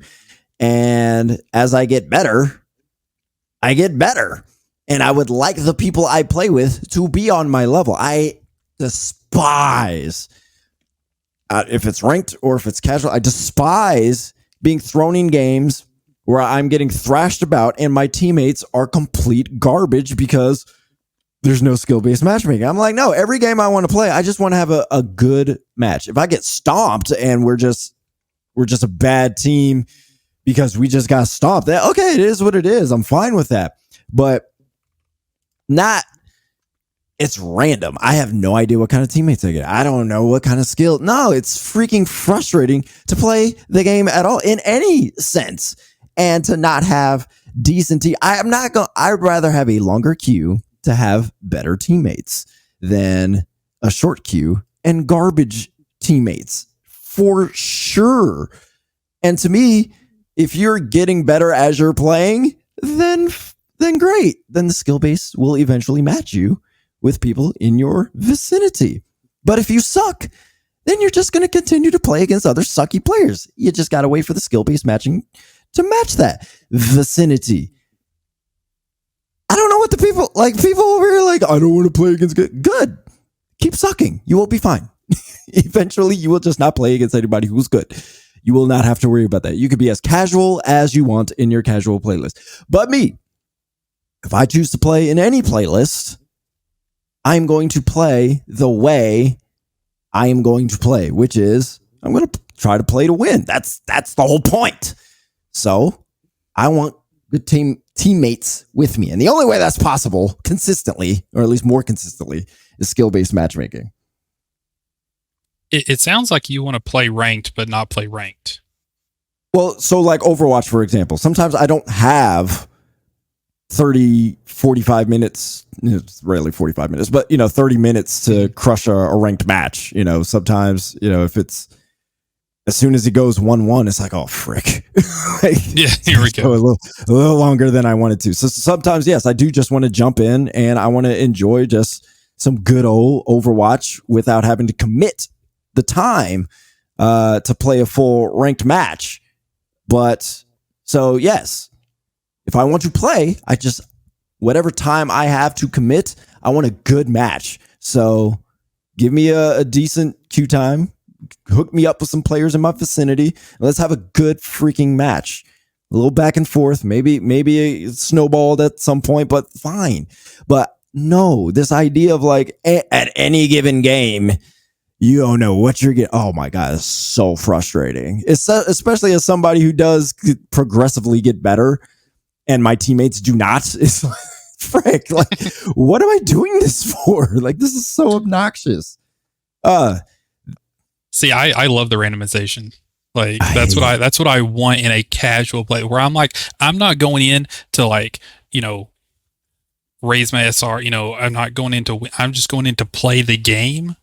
What does that even mean? If you're playing, don't you playing to win? Because you'll have games of where you will either, it'll either be like you get a big variation where you'll either have a good, pretty even match, or you'll roll the team, or they'll roll you.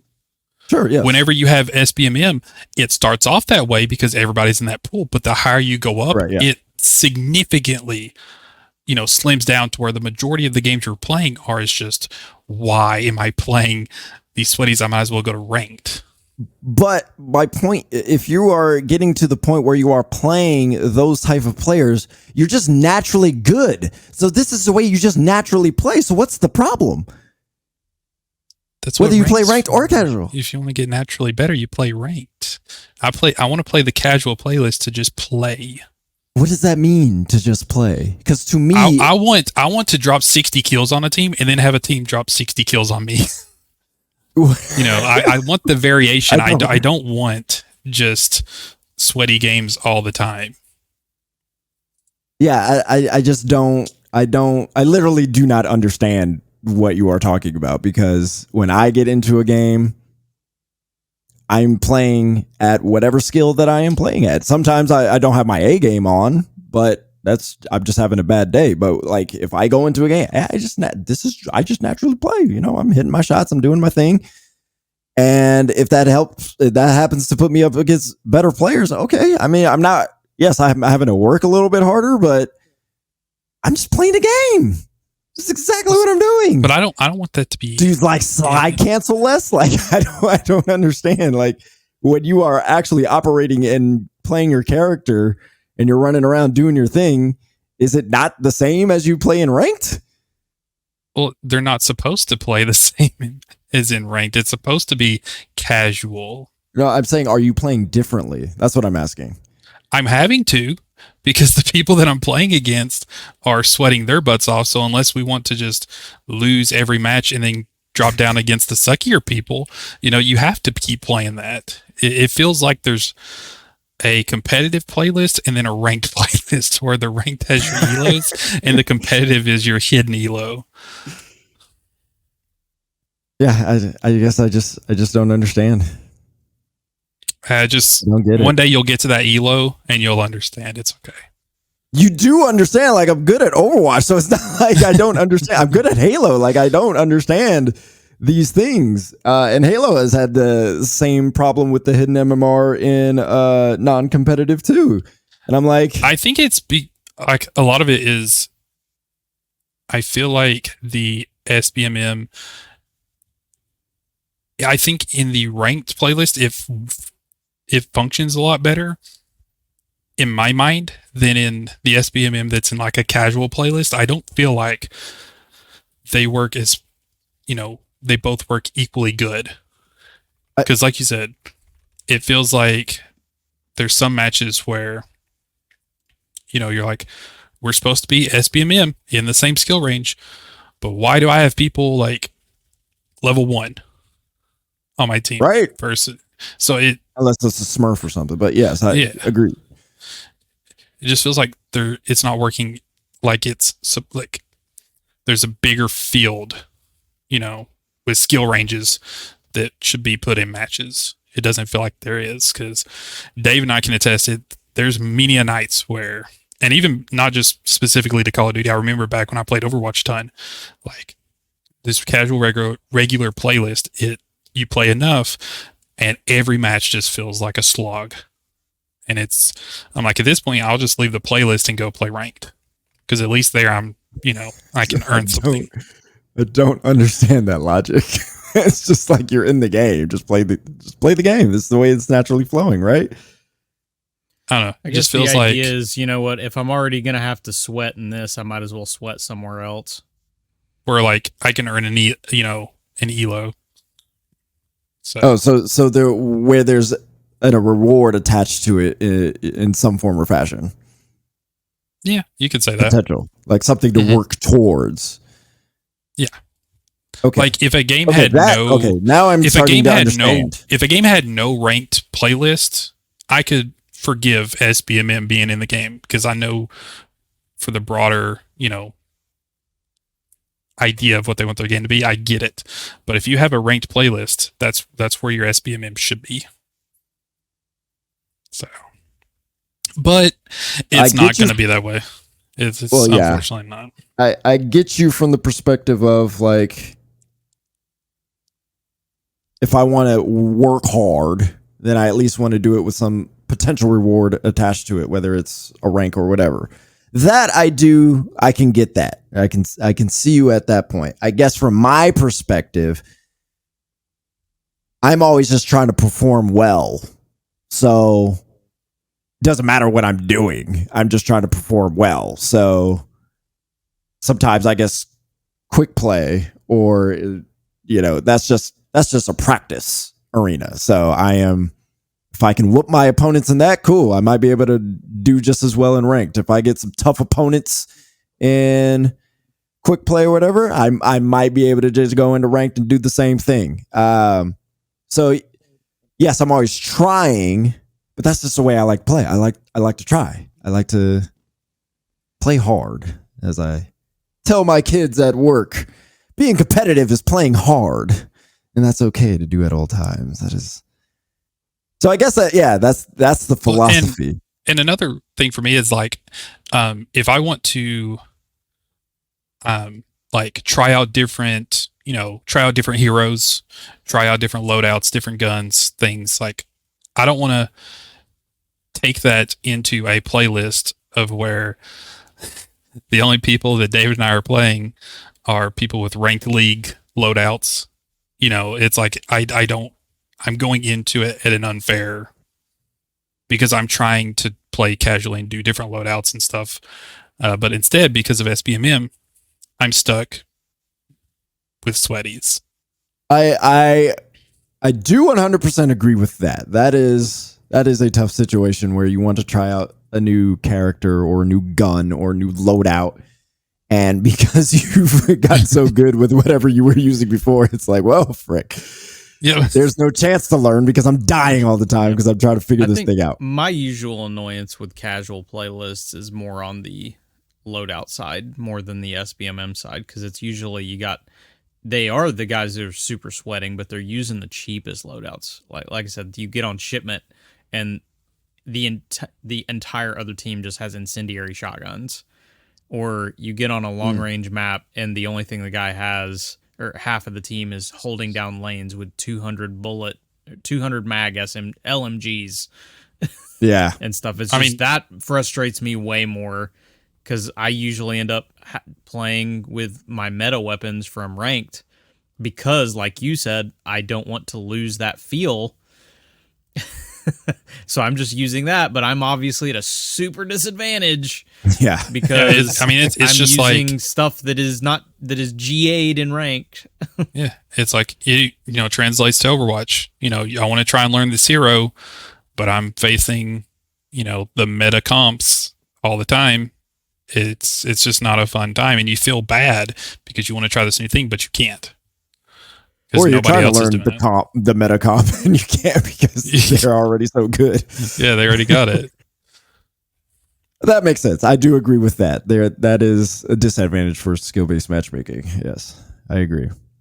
But still, I would rather have it than not, because I tend to just stick with the thing that I'm working with anyway. I don't experiment a whole bunch. All right. Some good perspectives. Yeah. Totally different philosophies, though.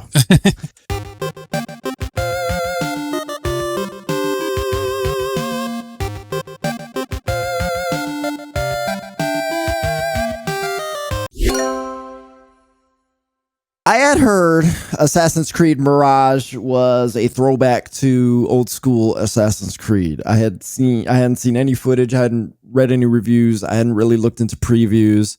So I did not know how much this was actually going to be a callback to old school Assassin's Creed.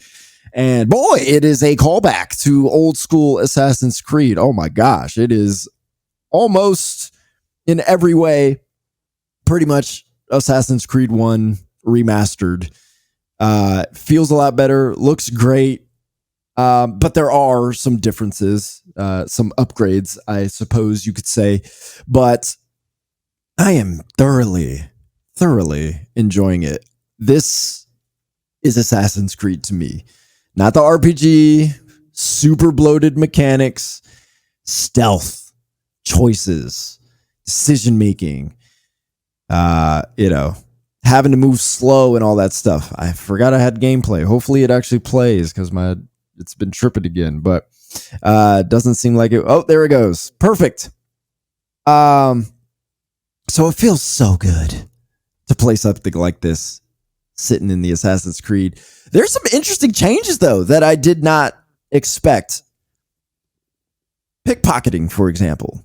In the original Assassin's Creed, there were always missions where you had to go pickpocket somebody. And really, it was just kind of travel behind them. They'll look behind for a moment, see if you're there, make sure you're being stealthy. And then you press Y and you grab the thing and you're out of there. That was it. And then to be like, huh? Oh my God. Now, in this, there's actually a little mini game you have to play. So you see the prompt for pickpocketing. You press, in this case, the Y button, and then a little diamond pops up, and then a line like closes in on it.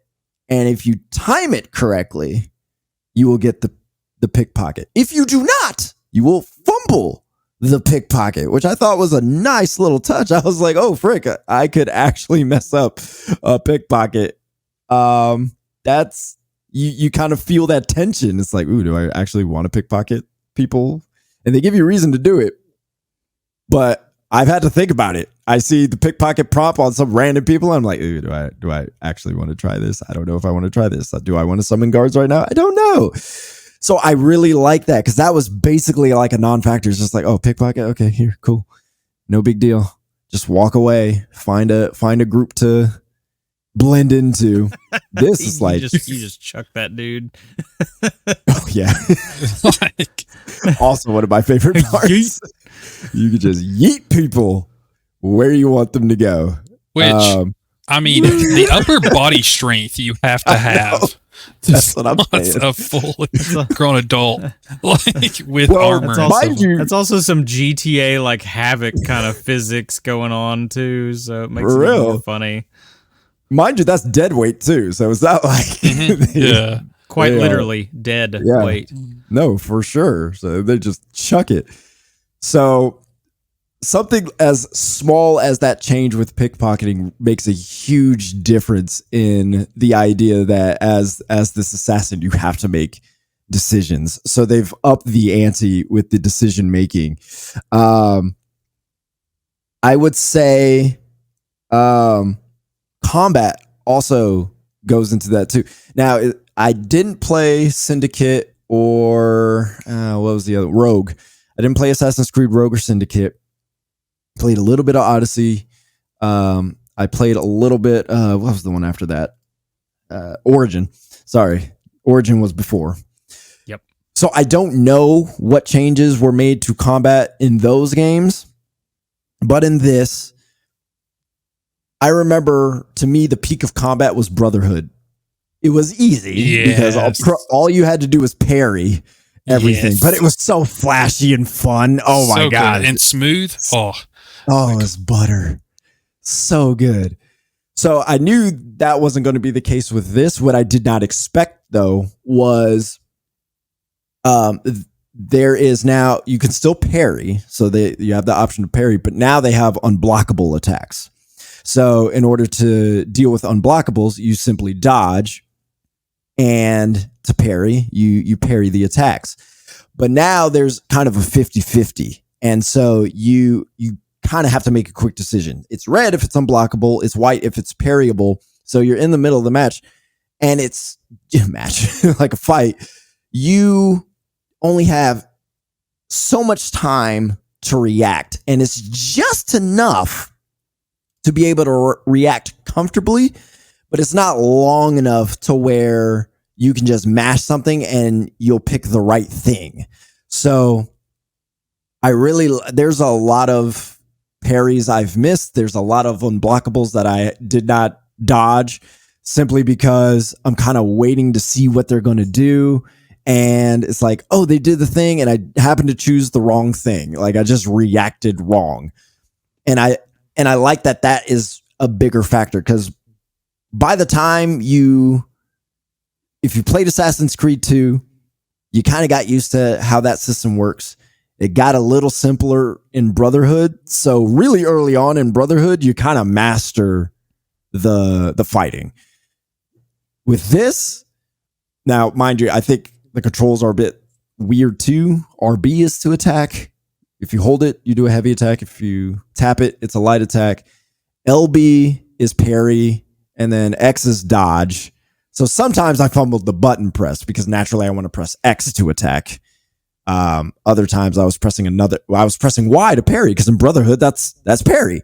So I found myself pressing a button, but still there were other times where I just did not choose correctly. So I like that is a bigger factor in combat, and it makes you choose, okay, do you really want to do combat? Because if you only got a few hits before you die. So these are the kind of changes that I feel like Assassin's Creed generally needed to feel more interesting as far as the stealth format, because this particular mission that I'm doing right now, I did it completely stealthy, but there's another mission I did later where you have to engage in combat.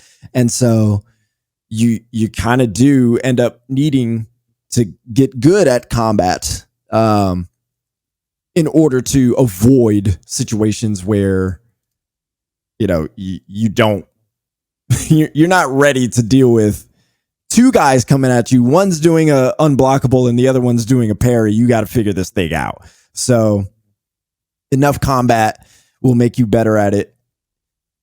The question is, again, decision making. Do you want to deal with that? It's up to you.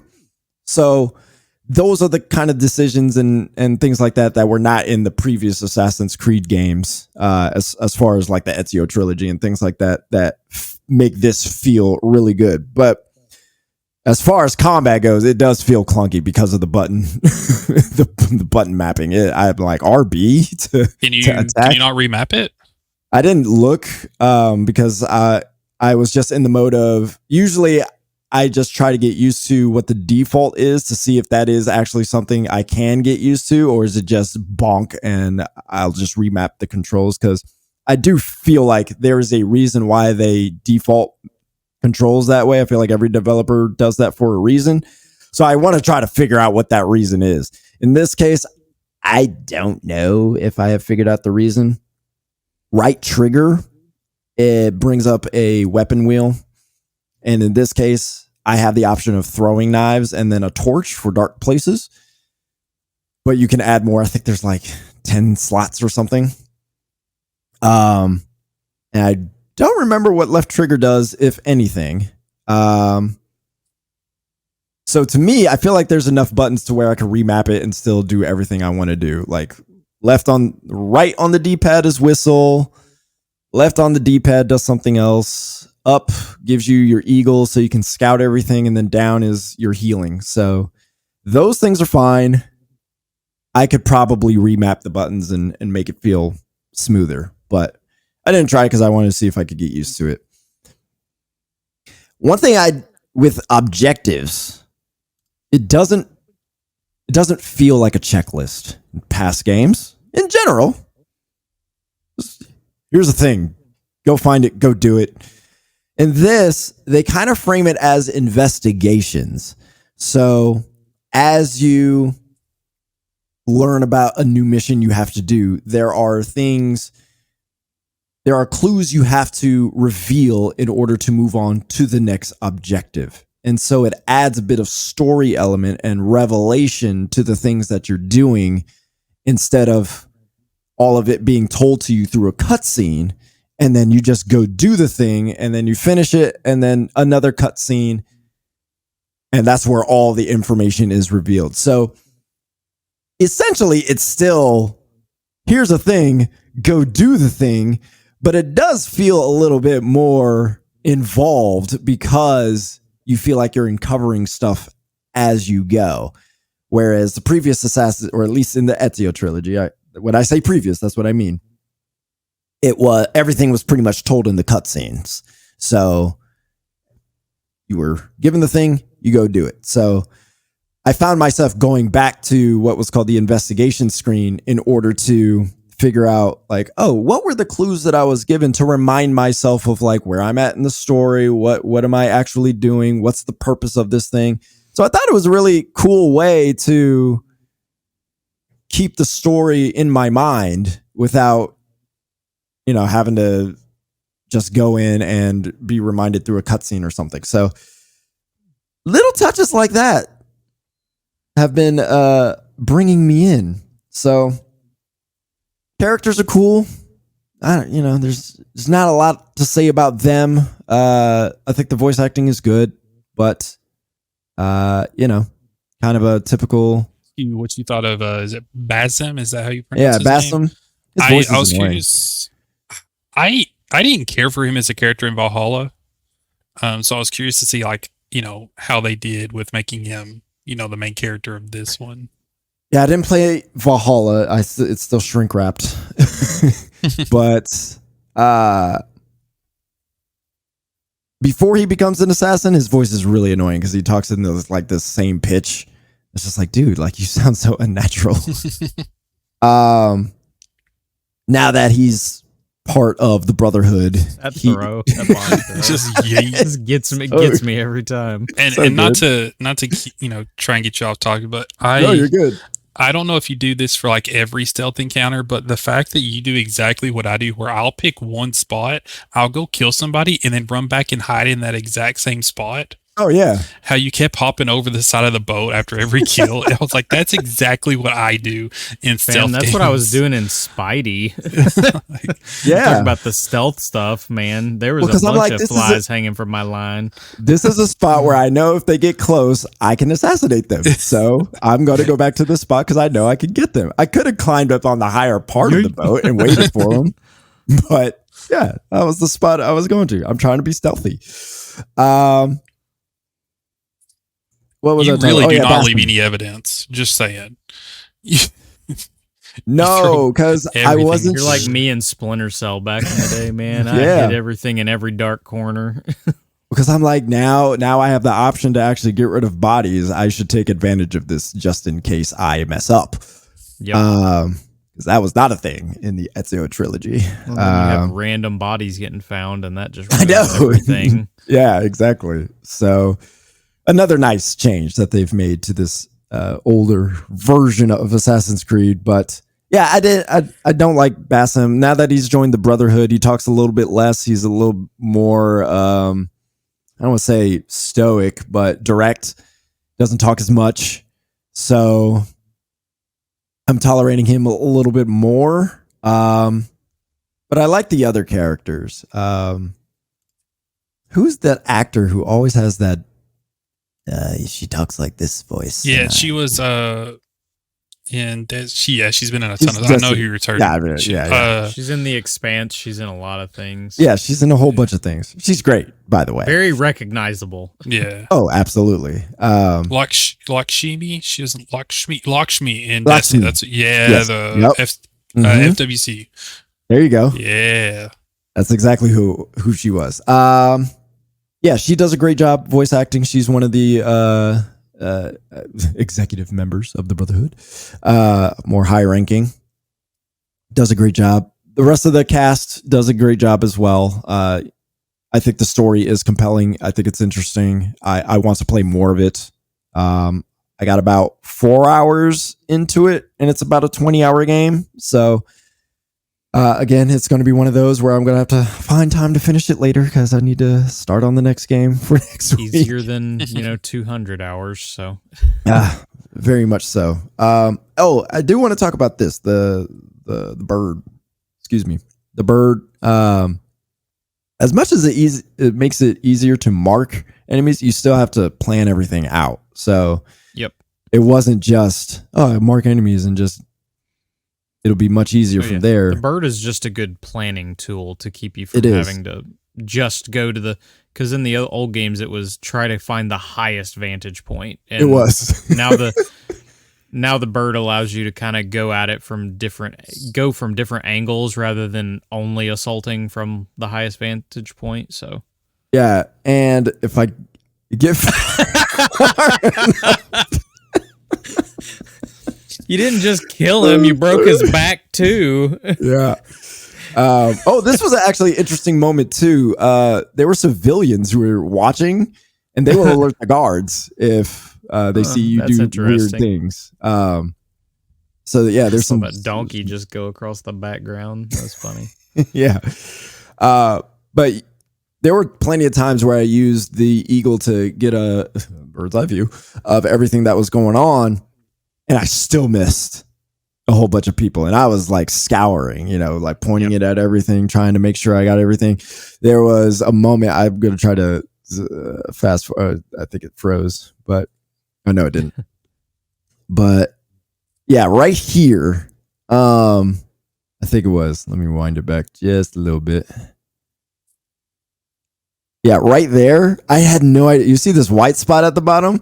No idea there was a dude right there. So I like walk into this area, and all of a sudden I'm like, where's this white spot coming from? I turn around and he's just right there. I was like, wow, totally missed that guy. So even with all the planning that you can do, I love the fact that it is entirely possible miss one dude.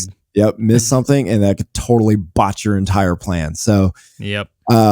It's not a foolproof fail-safe thing that makes the game easier. It just helps you figure out your routes, figure out how you want to go about doing things, but that is in no way a guarantee for you. So I really like this. I'm glad they've returned to it. I'm glad it's selling well. Apparently it's done as well as Origins did in its first however much Ubisoft decided that. So people like it. So I hope, I don't want to take away RPG Assassin's Creed away from people, but I want this. So I hope we get more of this. Compliment. It is. If we can get the RPG, because this is the good stuff, and it's cheaper. So that was $50. So yeah, I like this. I like this.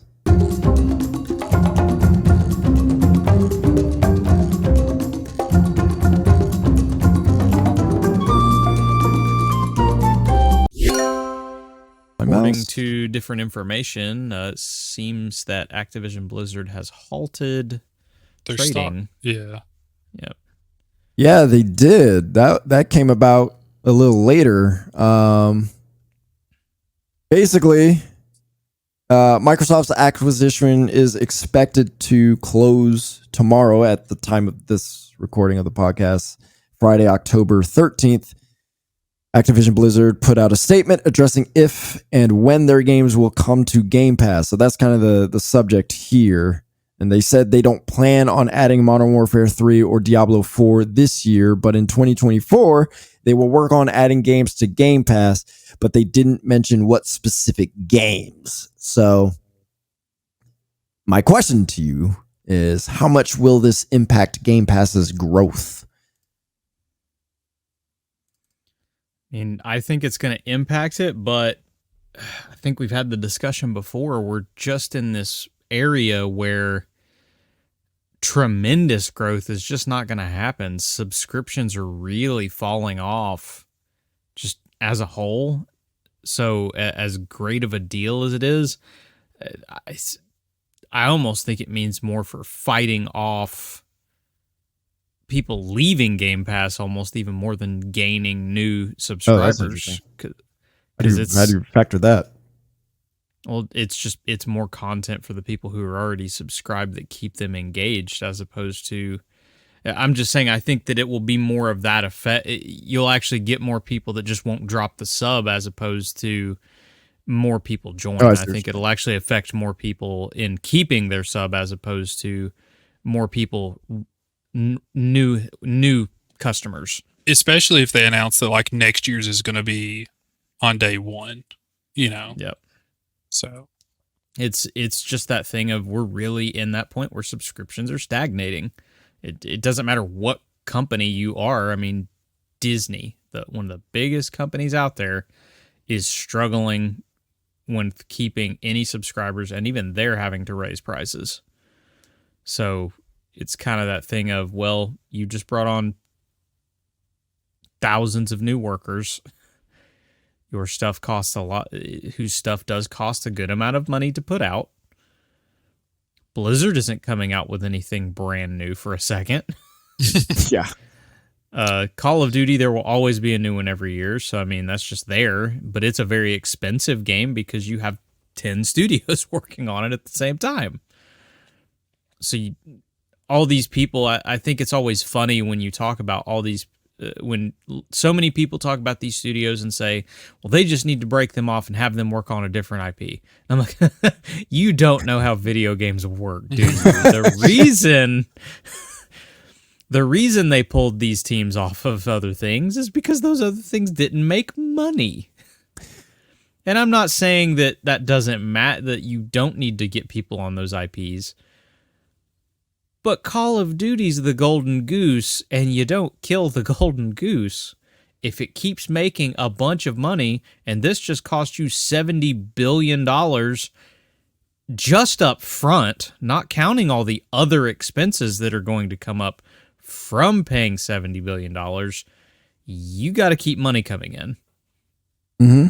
And, you know, that the ActivisionBlizzard, it's going to be very interesting, especially with, because the biggest thing that you're adding is a new Call of Duty every year and the back catalog. That's really what it is right at this moment.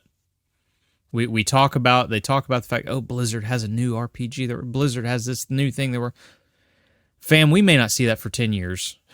Just being honest. Let's all be real. Like, Blizzard works at Blizzard's pace, and we already know Microsoft ain't going to go in there and tell them what to do, because that's just not Microsoft's style. They let these teams do whatever the heck they want, whether or not that's the best for that team. They don't. There's a word I was looking for, and I can't remember it, but they don't change the management based on what that team needs, unfortunately. Which they've got a crap ton of studios. I get why. But so essentially, the only thing selling someone on Game Pass is, do they want the new Call of Duty? And the back catalog. Assuming, again, that we aren't going to have to wait for a lot of this back catalog because of licensing. Because obviously a lot of the things that are already there, like, for instance, the Call of Duties you can already buy, like Black Ops and these other things, if it's an Activision catalog that's already backwards compatible, sure, it'll come on there. But I mean, people are all on these wish lists and like, oh, throw Guitar Hero in here and Prototype and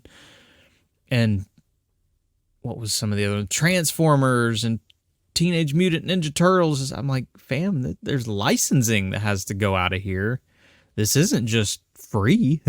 There's the reason these games got pulled from even being purchasable is because of licensing. So it's a new Call of Duty and a back catalog. I don't think that's enough for a lot of people to simply sell their video game console if they've already got a PS5. They're not just, oh, I'm going to the Xbox because Call of Duty's on Game Pass.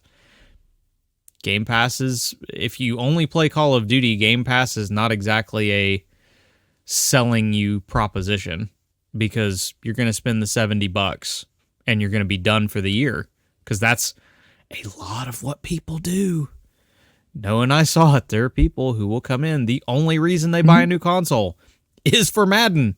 As crazy as that sounds to most of us, especially those of us in the hardcore gaming community, like, and the Twitter communities and stuff, they forget that as good of a deal of Game Pass is, it is not a good deal for everybody. No.